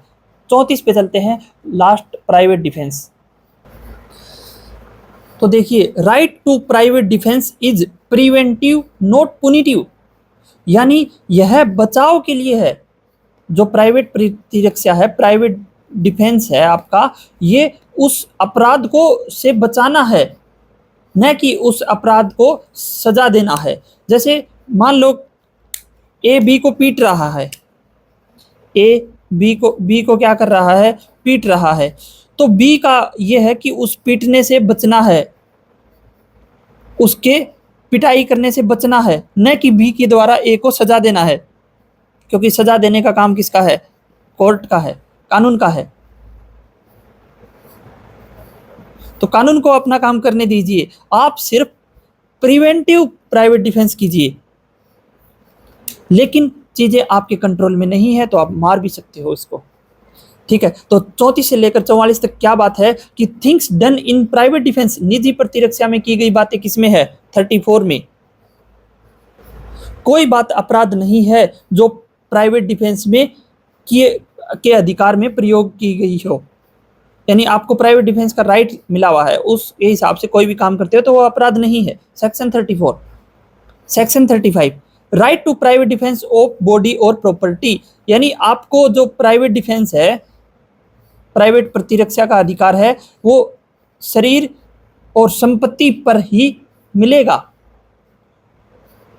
और उसके अधीन जो धारा 37 है, धारा 37, इसका अभी थोड़ी देर में पढ़ेंगे, उसमें जो अपवाद है, प्राइवेट डिफेंस के भी अपवाद है। जैसे आपको कोई पकड़ के ले जा रहा है, तो यानी आपका अपहरण हो रहा है, तो फिर आपका प्राइवेट डिफेंस एक्टिवेट हो जाएगा, आप प्राइवेट डिफेंस के अधीन उस पर कार्रवाई कर सकते हो। लेकिन वो कोई जो पकड़ के ले जा रहा है वो कानूनी व्यक्ति है, यानी पुलिस आपको लेके जा रही है या फिर कानून के द्वारा कोई ऑर्डर के थ्रू आपको पकड़ के लेके जा रहा है, तो फिर आप प्राइवेट डिफेंस नहीं यूज कर सकते। वो 37 में अपवाद है प्राइवेट डिफेंस का भी। तो right to private defence of body और प्रॉपर्टी, किसका, चोरी हो, डकैती हो, लूट हो, रिश्ती हो, आपराधिक अत्याचार हो, ये सब चीजें हम डिटेल में पढ़ेंगे, चोरी को भी, डकैती को भी, लूट को भी। तो 35 में क्या है, राइट टू प्राइवेट डिफेंस किस किस में, संपत्ति और प्रॉपर्टी का। 35। अब देखो इंपॉर्टेंट 36 36 में क्या है, दूंगा 33 का कुछ काम अपराध नहीं होता, पागल है तो छाती पर वार नहीं कर सकता। पागल है तो छाती पर वार नहीं कर सकता, ये जो लाइन है, पागल है तो छाती पर वार नहीं कर सकता। तो ये जो लाइन है आपको याद रखना, पागल है तो छाती पर वार नहीं कर सकता, छाती से याद रखेंगे। 36 पागल है यानी पागल। अगर कोई, अब मान लो कि अगर कोई आपकी बॉडी को नुकसान पहुंचा रहा है, प्रॉपर्टी को नुकसान पहुंचा रहा है, तो आपका पीडी प्राइवेट डिफेंस एक्टिवेट हो गया, आप प्राइवेट प्रतिरक्षा के लिए जो प्रिवेंटिव एक्शन है वो लो। लेकिन कोई अगर पागल आदमी है, अब हमने पढ़ा था कि कोई पागल है या फिर नशे में है, उसके द्वारा सेक्शन 22 में ही तो पढ़ा था कि पागल व्यक्ति के द्वारा किया गया कार्य अपराध नहीं है। और पागल आपको पीट रहा है, पागल मान लो पागल के हाथ में क्या है, तलवार है, पागल तलवार चला रहा है और 22 के तहत वह पागल है, तो इसलिए उसने कोई अपराध नहीं कर रहा, लेकिन तलवार हम पर चल रही है, तो हमारा पीडी एक्टिवेट हो जाएगा, प्राइवेट डिफेंस एक्टिवेट हो जाएगा, और उसी तरीके से एक्टिवेट होगा जो नॉर्मल व्यक्ति के खिलाफ होता है। यानी पागल है तो वो छाती पर वार नहीं कर सकता। छाती से याद रखना 36 में पागल व्यक्तियों की बात करता है। तो 36 में क्या लिखेगा कि right to private defence against act of a person of unsound mind. अब जो पागल व्यक्ति है वो जो अपना कार्य कर रहा है वह अपराध नहीं है, लेकिन उसके वो जो आप पर कार्य कर रहा है तो आपका प्राइवेट डिफेंस कर सकते हो। और वही जो अब देखो जो नशे में होता है, नशा अगर उसकी मर्जी के खिलाफ है, अगेंस्ट हिज विल है, और वो जो कार्य करता है वो भी अपराध नहीं होता 23 के तहत। तो वो जो कार्य करता है और वो जिस पर कार्य करता है वो भी अपना प्राइवेट डिफेंस यूज कर सकता है। प्राइवेट डिफेंस उसका भी एक्टिवेट हो जाएगा और वो अपना बचाव के लिए जो भी कार्य है वो कर सकते हैं। अब जैसे कि मान लो कि ए है, ए घर में छुपके से प्रवेश करता है, करो कोई दिक्कत नहीं है। अब जो बी है उसके घर में जो रह रहा है, बी ने सोचा चोर आ गया, तो बी ने ए को क्या कर दिया, अटैक कर दिया। तथ्य के भ्रम में बी अटैक कर सकता है कि ग्रहति चार मिस्टेक ऑफ फैक्ट अटैक कर दिया, और ए पर अटैक हो रहा है तो ए का क्या हो जाएगा, सेल्फ डिफेंस एक्टिवेट हो जाएगा। तो ए अपना निजी प्रतिरक्षा खुद सेल्फ डिफेंस भी तो करेगा, तो ए अपना सेल्फ डिफेंस भी कर सकता है और बी उस पर अटैक भी कर सकता है। मरो दोनों, लड़ो दोनों, ठीक है।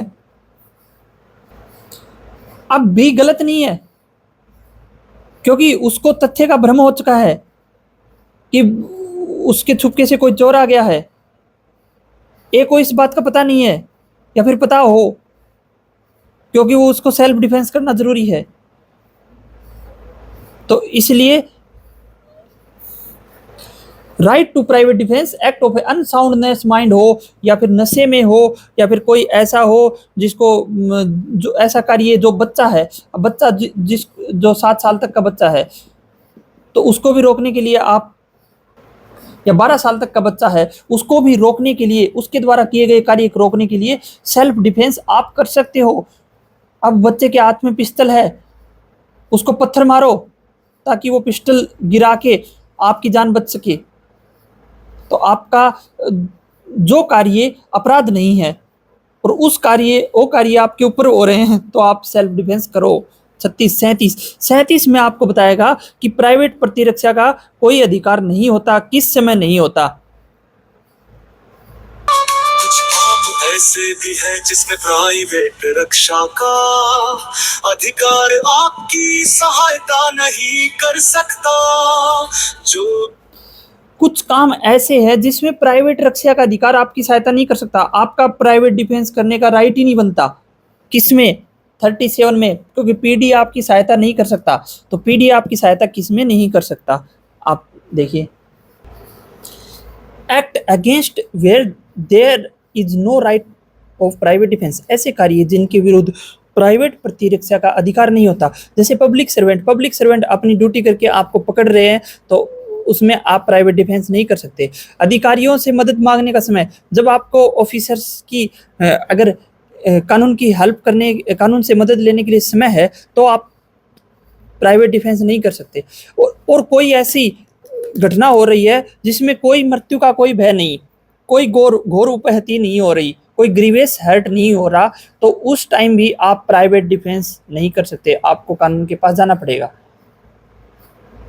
तो ये जो केस है 37, कुछ काम ऐसे हैं जिसमें प्राइवेट डिफेंस आपकी सहायता नहीं कर सकता। सहायता से याद रखना 37 और सहायता 37 नहीं कर सकता।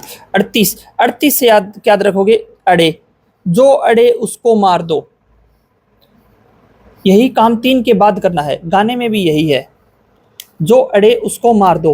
तो अड़े उसको मार दो कर सकता, जो अड़े उसको मार दो, यही काम 3 के बाद करना।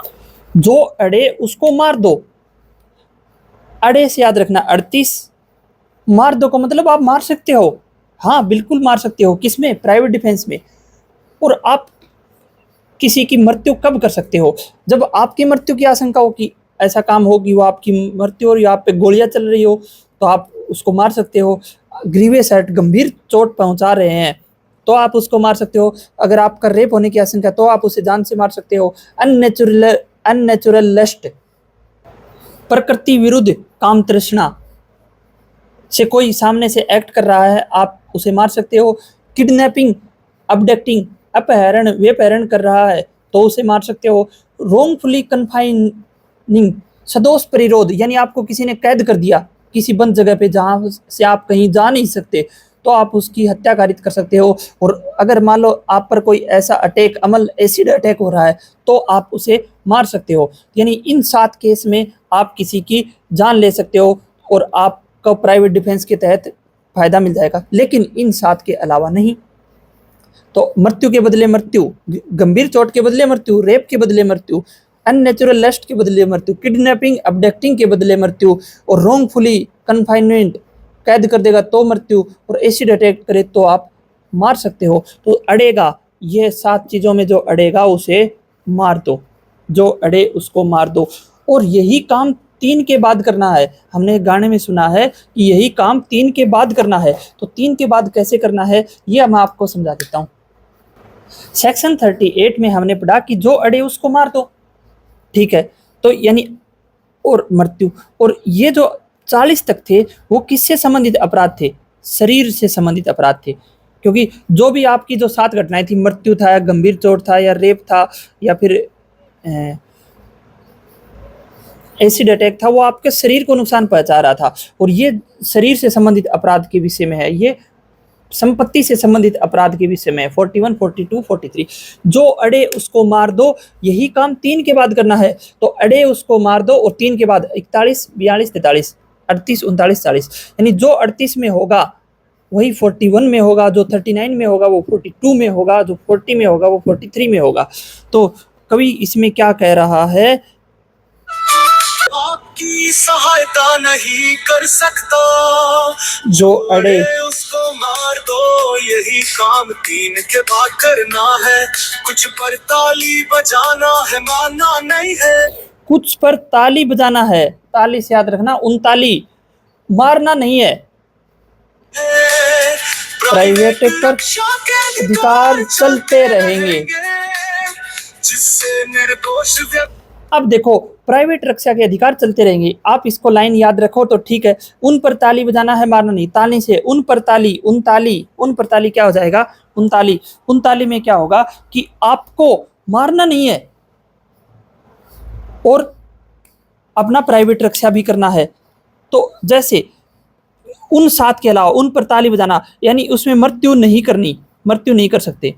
अगर कोई आपको थप्पड़ मार रहा है तो आप उसको दूर से हटा के, धक्का दे के दूर कर सकते हो। ये नहीं कि आप पे थप्पड़ मार रहा है तो आप मार सकते हो, नहीं। तो 39 में यही बोल रहा है कि आप प्राइवेट डिफेंस में मृत्यु से अलावा कोई और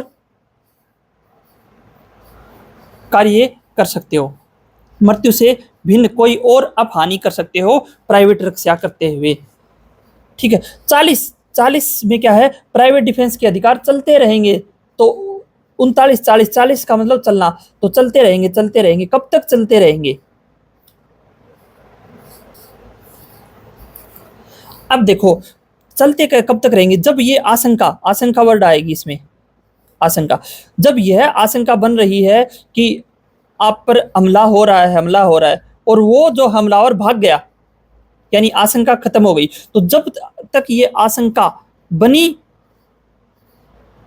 और तब तक बनी रहेगी शरीर के संकट की, और जब ये शरीर के संकट की आशंका खत्म हो गई तो फिर ये खत्म हो जाएगा। इसको दोबारा आएंगे, आप एक बार देखो इसको।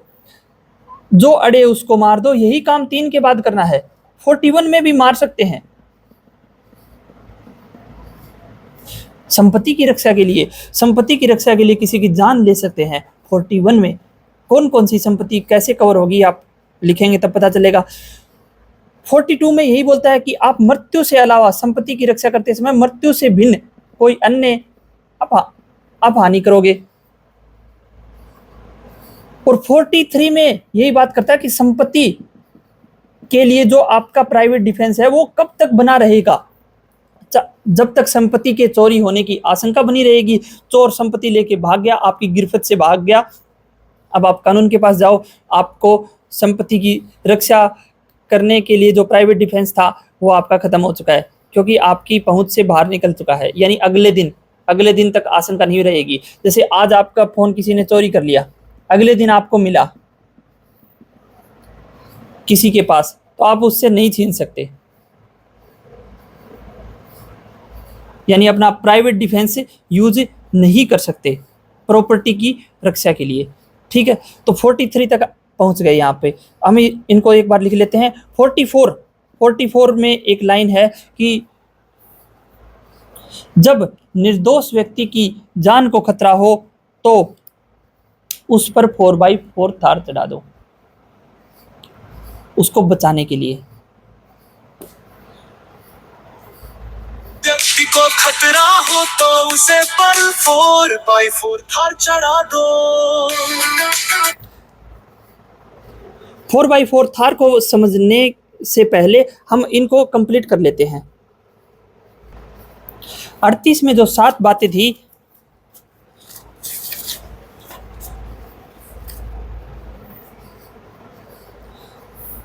जैसे death, grievous hurt, rape, abduction, kidnap, ये सब चीज़ें थी, तो हम उसकी डेथ कारित कर सकते थे 38 के तहत सेल्फ डिफेंस में, और 41 के तहत भी हम डेथ कारित कर सकते हैं। यही काम 3 के बाद करना है, जिसमें रॉबरी की हो, हाउस ब्रेकिंग बाय नाइट हो, मिसचिप बाय टेंट, तंबू में या फिर वेसल में या बिल्डिंग में, जलियान में किसी ने आग लगा दी, या फिर थेफ्ट हो, मिसचिप हो, हाउस ट्रेसपास हो, तब भी आप किसी को मार सकते हो, क्योंकि यह संपत्ति को नुकसान कर रहा है। तो इन 4 केस में आप किसी की डेथ कॉज कर सकते हो अंडर सेक्शन 41 ऑफ BNS 2023। अब देखो, इसके जस्ट बाद क्या है कि आप डेथ करने के अलावा कुछ और कर सकते हो। तो अगर इन 7 के अलावा, यानी धारा 38 के अलावा कोई भी अपराध हो रहा है आपके खिलाफ, तो फिर आप मृत्यु से बिन कोई भी कार्य कर सकते हो। उसी प्रकार 42 में क्या लिखा, धारा 41 के अलावा इन सब चोरी, लूट, डकैती, अब कोई मान लो आपका पर्स छीन के भाग रहा है, तो आप डेथ कॉज नहीं कर सकते, बचा सकते हो अपनी संपत्ति को, क्योंकि सामने वाले के पास हथियार नहीं है। और कोई आपको गन दिखा के कुछ कर रहा है, यानी वो आपकी डेथ कॉज कर सकता है, डकैती में आ गया वो, तो फिर आप उसकी डेथ कॉज कर सकते हो। लेकिन 42 में 41 के अलावा कोई भी कार्य हो उसमें आप किसी की जान नहीं ले सकते। 40 में क्या है, प्राइवेट डिफेंस का अधिकार कब तक चलता रहेगा। 43 में इसमें भी यही है कि कब तक चलता रहेगा, जब तक ये चोरी, डकैती या अतिक्रमण तत्काल खतरे में हो, यानी इमीडिएट डेंजर में हो। किसमें हो, इमीडिएट डेंजर में। तो इमीडिएट डेंजर की बात हो तब आप प्राइवेट डिफेंस का यूज करोगे, और वो जो इमीडिएट डेंजर है वो खत्म हो चुका है कि अब आप मान लो प्राइवेट डिफेंस करोगे लेकिन आपकी संपत्ति नहीं बच पाएगी, तो फिर आप प्राइवेट डिफेंस का यूज नहीं कर सकते। अब क्या था कि चोरी की घटना हुई, तो घटना जब चोरी हो रही थी तो उस समय आपका PD था, प्राइवेट डिफेंस था, कर सकते थे। लेकिन चोर अपनी पहुंच से बाहर, जहाज लेके उड़ गया चोर, अब आप प्राइवेट डिफेंस का यूज नहीं कर सकते। बाद में अगले दिन मिले या फिर कभी मिले, तब प्राइवेट डिफेंस का यूज नहीं कर सकते आप। 43 तो 38, 39, 40 जो अड़े उसको मार दो, यही काम 3 के बाद करना है। यानी 41 में भी क्या कर सकते हैं, मार सकते हैं। इसमें किसके लिए, संपत्ति के लिए। इसमें किसके लिए, शरीर की रक्षा के लिए।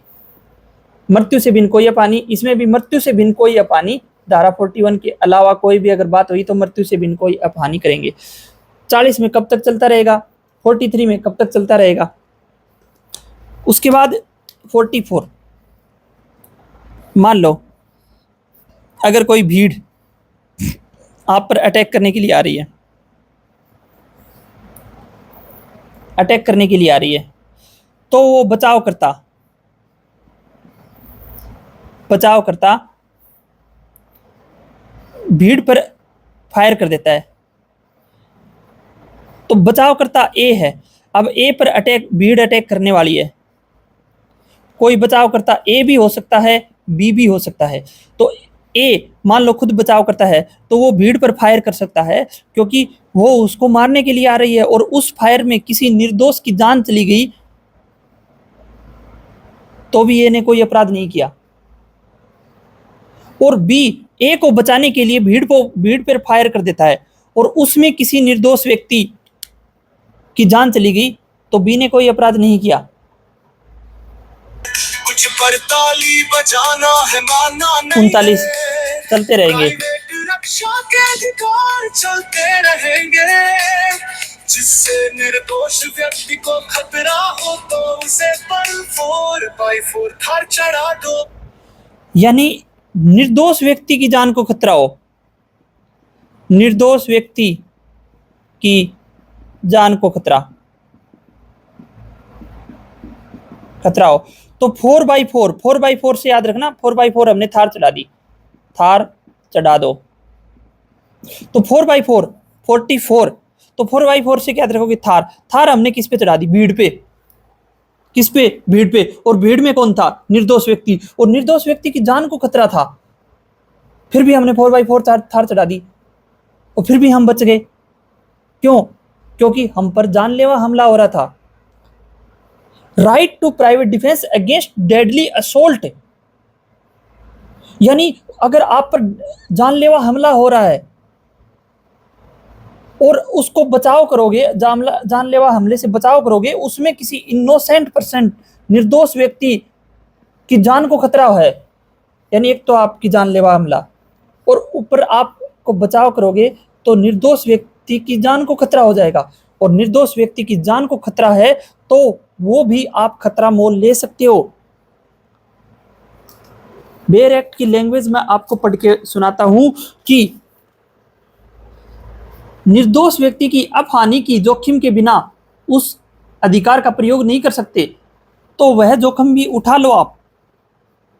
यानी अगर आपको अपनी जान बचानी है और उस जान बचाने में किसी निर्दोष व्यक्ति को रिस्क हो सकता है, निर्दोष व्यक्ति की जान का रिस्क है, तो अपनी जान बचा सकते हो। सेक्शन 44 4x4 थार आपने चढ़ाई, किसमें, क्योंकि भीड़ आपको मारने आ रही थी। यही चीज मैं आपको बताता हूं कैसे होगा। आप थार लेके कहां जा रहे हो, हाईवे पे, और हाईवे पर 4 लोग खड़े हैं और वो आपको रोक रहे हैं, और उनका एक छोटा सा बच्चा बैठा है पास में, और वो आपको डकैती करने के लिए रोक रहे हैं, लूटने के लिए रोक रहे हैं। तो आप थार को भगा रहे हो और आपने कट मारते हुए बच्चे के ऊपर से चढ़ा के निकाल दी, यानी आपने तो निर्दोष व्यक्ति की जान ले ली अपनी जान बचाने के लिए। हाँ, section 44 right to defence 4x4 Thar चढ़ा दी। अब क्योंकि आप पर जानलेवा हमला हो रहा था, वो पिस्तौल ले रखे थे, तलवार ले रखे थे, आपको काट के आपकी थार को ले जाते, इसलिए आपने थार साइड में निकालते से उन पे चढ़ाओ, कोई दिक्कत नहीं है, वो तो है ही असली, वो इनोसेंट नहीं है। ये क्या है, नॉन इनोसेंट, और ये है इनोसेंट। यहाँ से निकालने के लिए आपने इनोसेंट पर भी आपने कर दिया, तो आप कर सकते हो। यानी अगर कोई आप पर जानलेवा हमला करे तो आप उनको उड़ा सकते हो, क्योंकि वो तो इनोसेंट नहीं है, लेकिन जो उनके साइड से निकलने के लिए, बचने के लिए इनोसेंट को भी उड़ा सकते हो, 4x4 थार चढ़ा सकते हो। तो देखो बहुत ही आसान है ये सेक्शन, अगर आपने यहाँ तक मेहनत करके यहाँ तक पहुंचे हो। 14 की साल थी, तथ्य की भूल का खतरा था। 14 में क्या था, तथ्य की भूल, मिस्टेक ऑफ फैक्ट। 14 की साल थी, तथ्य की भूल का खतरा था। तो तथ्य की भूल 17 था, खतरा था। तो अब एक बाउंड बाय लॉ, एक justified by law. Bound by पहले आता था 14 के साथ, बाउंड बाय लॉ तथ्य की भूल, जे जस्टिफाइड बाय लॉ तथ्य की भूल। 15 जज पंगा ले सकता है, जज 15 ले सकता है। तो पंगा, जज, एक्ट ऑफ जज व्हेन एक्टिंग जुडिशली, जज अपने घर पे नहीं चला सकता ये पंगे वाली बात। और एक्ट ऑर्डर बाय जज और जजमेंट, तो यानी जज के आदेश के अनुसरण में किया गया कार्य। 16 सुलह, जज की सलाह मान लो, जज की सलाह दे दी तो उससे कोई भी कार्य होता है, जैसे फांसी चढ़ाया जाता है, तो वो 16 के तहत उसको प्रोटेक्शन मिलता है। 17 हो चुका। 18 मैं ठहरा रहा, दुर्घटना घटने लगी और उस दुर्घटना से पहले हमने उचित सतर्कता और सावधानी बरती थी। दुर्घटना हो गई, गुड फेथ में काम था, फिर भी दुर्घटना हो गई, तो आपको अपवाद के तहत प्रोटेक्शन मिल जाएगा। 19 हानि, हानि बड़ी हानि वर्षित छोटी हानि, तो छोटी हानि कर दो,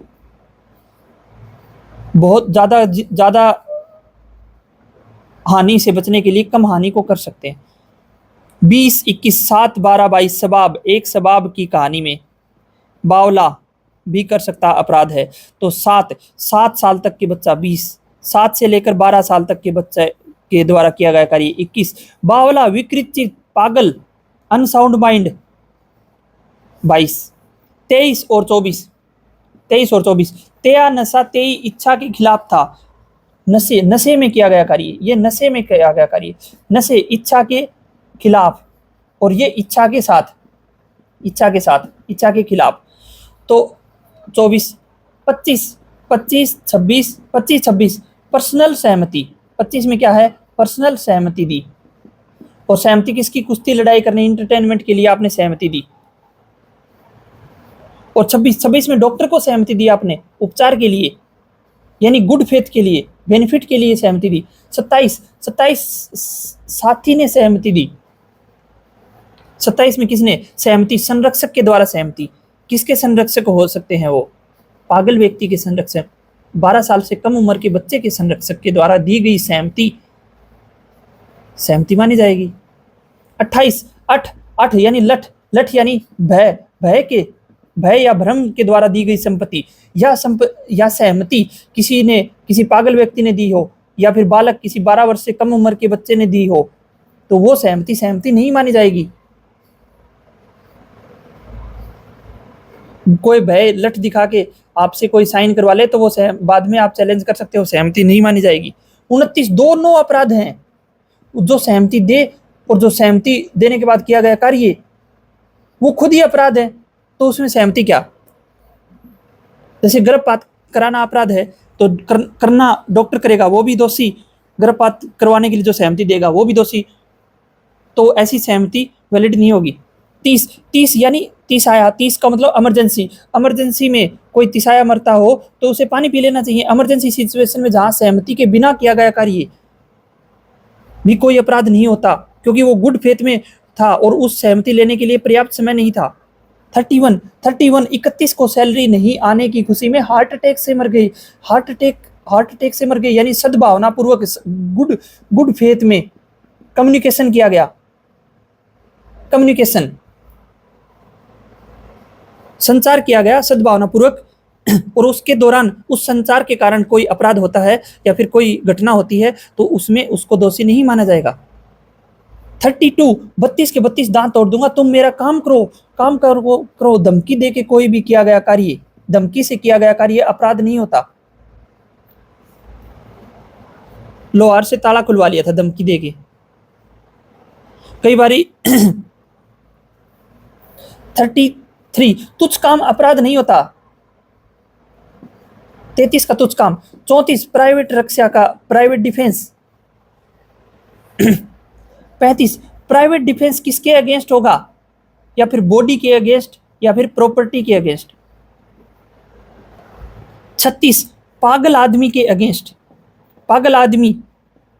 पागल या फिर इंटॉक्सिकेटेड स्टेट में हो, नशे में हो, या फिर बच्चा हो 12 साल तक, तो वो आदमी के द्वारा किया गया कार्य अपराध नहीं होता। और जो अपराध नहीं होता और वो आप पे हो रहा है तो आपका प्राइवेट डिफेंस है। 37 इसमें आपका पीडी सहायता नहीं कर सकता, प्राइवेट डिफेंस आपकी सहायता नहीं कर सकता। जैसे पुलिस ऑफिसर आपको अरेस्ट कर रहा है, आपको पकड़ के ले जा रहा है, तब आप प्राइवेट डिफेंस नहीं कर सकते। 38 देखो 38 39 40 जो अड़े उसको मार दो। 38 में आप मार सकते हो क्योंकि आप शरीर की रक्षा कर रहे हो, और अगर संपत्ति की रक्षा कर रहे हो तो आप यही काम 3 के बाद करना है। 41 तो 38 39 40 41, 42, 43। तो इसमें भी संपत्ति में आप मार सकते हो। इसमें शरीर से संबंधित 7 बातें थी। क्या क्या 7 बातें थी? जिससे डेथ हो जाए, ग्रीवियस हर्ट हो जाए, रेप हो, अननेचुरल लस्ट हो, किडनैपिंग और अबडक्शन हो, रोंगफुली कन्फाइनमेंट हो और एसिड अटैक हो, तो आप उसको मार सकते हो 38 में, क्योंकि वह अड़ रहा है, जो अड़ेगा उसको मार दो। 41 संपत्ति, 4 प्रकार की बातें थी उसमें। रोबरी हो, हाउस ब्रेकिंग हो, मिसचीफ हो, या फिर थेफ्ट, मिसचीफ, हाउस ट्रेसपास हो, तो आप मार सकते हो। 39 में 38 के अलावा कोई भी कार्य हो तो उसमें मार नहीं सकते। मृत्यु से भिन्न अन्य, उन पर ताली बजाना है, ताली का मतलब थप्पड़ मारना है, और उसको उन ताली मारना नहीं है। 42 में वो इसे मारना नहीं है, ये जबकि संपत्ति की बात है। इसके अलावा कोई और भी घटना हो संपत्ति से संबंधित तो आपको मारना नहीं है। 40 में क्या बताया गया? चलते रहेंगे, पीढ़ी चलता रहेगा। कब तक चलता रहेगा? जब तक ये आशंका बनी रहेगी कि आपका शरीर के साथ अपराध हो रहा है, और ये जब अपराध जब खत्म हो जाएगा तब ये प्राइवेट डिफेंस भी आपका खत्म हो जाएगा, आशंका खत्म हो जाएगी। 43 संपत्ति का अधिकार भी चलता रहेगा, लेकिन संपत्ति अगर आपकी पहुंच से बाहर हो गई तो फिर आपका नहीं चलेगा। और 4x4 थार निर्दोष व्यक्ति पर भी चढ़ा सकते हैं। आपको समझाया था कि निर्दोष व्यक्ति पर कैसे चढ़ा सकते हैं, क्योंकि आपने अपनी जानलेवा हमले से बचावा किया है। जानलेवा हमला हो रहा था, उससे बचाने के लिए आपने खुद की जिंदगी बचाने के लिए निर्दोष व्यक्ति की भी जिंदगी दांव पर लगा दी। कोई बात नहीं, लगा सकते हैं, क्योंकि हमें सबको खुद की जिंदगी प्यारी होती है। तो ये आपको मैं सब कुछ चीज़ें शेयर करूँगा। नोट्स भी आपको अच्छे से लिखे हुए हैं, ये आपको भेज देंगे। और प्लस में ये जो सॉन्ग है, ये सॉन्ग मैं आपको लास्ट में चला के छोड़ देता हूँ। आप इस सॉन्ग को सुन सकते हैं अच्छे से। बहुत ही अच्छा सॉन्ग आपके लिए लिखा गया है मैंने। और ये जो सॉन्ग है आप कभी भी सुनते रहना। इस सॉन्ग को सुनते सुनते आपको पूरा चैप्टर नंबर 3 अपवाद ऑफ वीएनएस का रिवीजन हो जाएगा। और आओ सुनाऊं अपवाद की एक कहानी।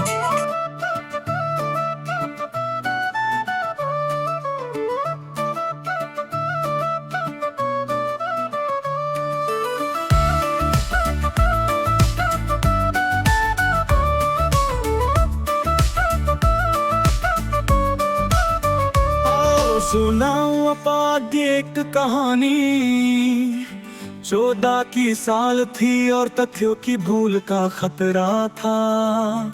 जज पंगा ले सकता है, जज की सलाह मान लो। मैं ठहरा रहा, दुर्घटना घटने लगी। क्या ये मेरा पहला अपराध है? एक सबाब की कहानी में 7 बार हा और बावला भी कर सकता है अपराध है।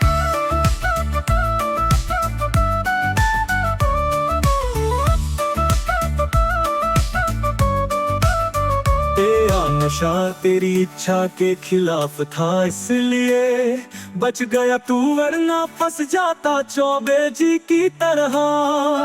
पर्सनल सहमति दी, मुंह फूटा, फिर डॉक्टर छबीला को सहमति दिया उपचार की। पागल हुआ तो साथी ने साथ दिया, लेकिन लख के डर से सहमति ना दिया। सहमति अगर भ्रूण हत्या की है तो दोनों गलत है। किसाया मरता हो तो बिना सहमति के पानी पी लेना चाहिए।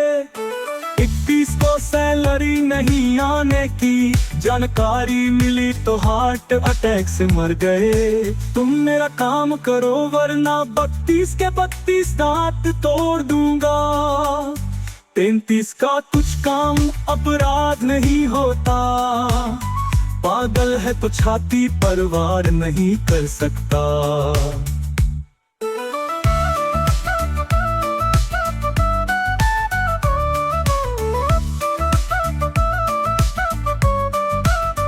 कुछ काम ऐसे भी हैं जिसमें प्राइवेट रक्षा का अधिकार आपकी सहायता नहीं कर सकता।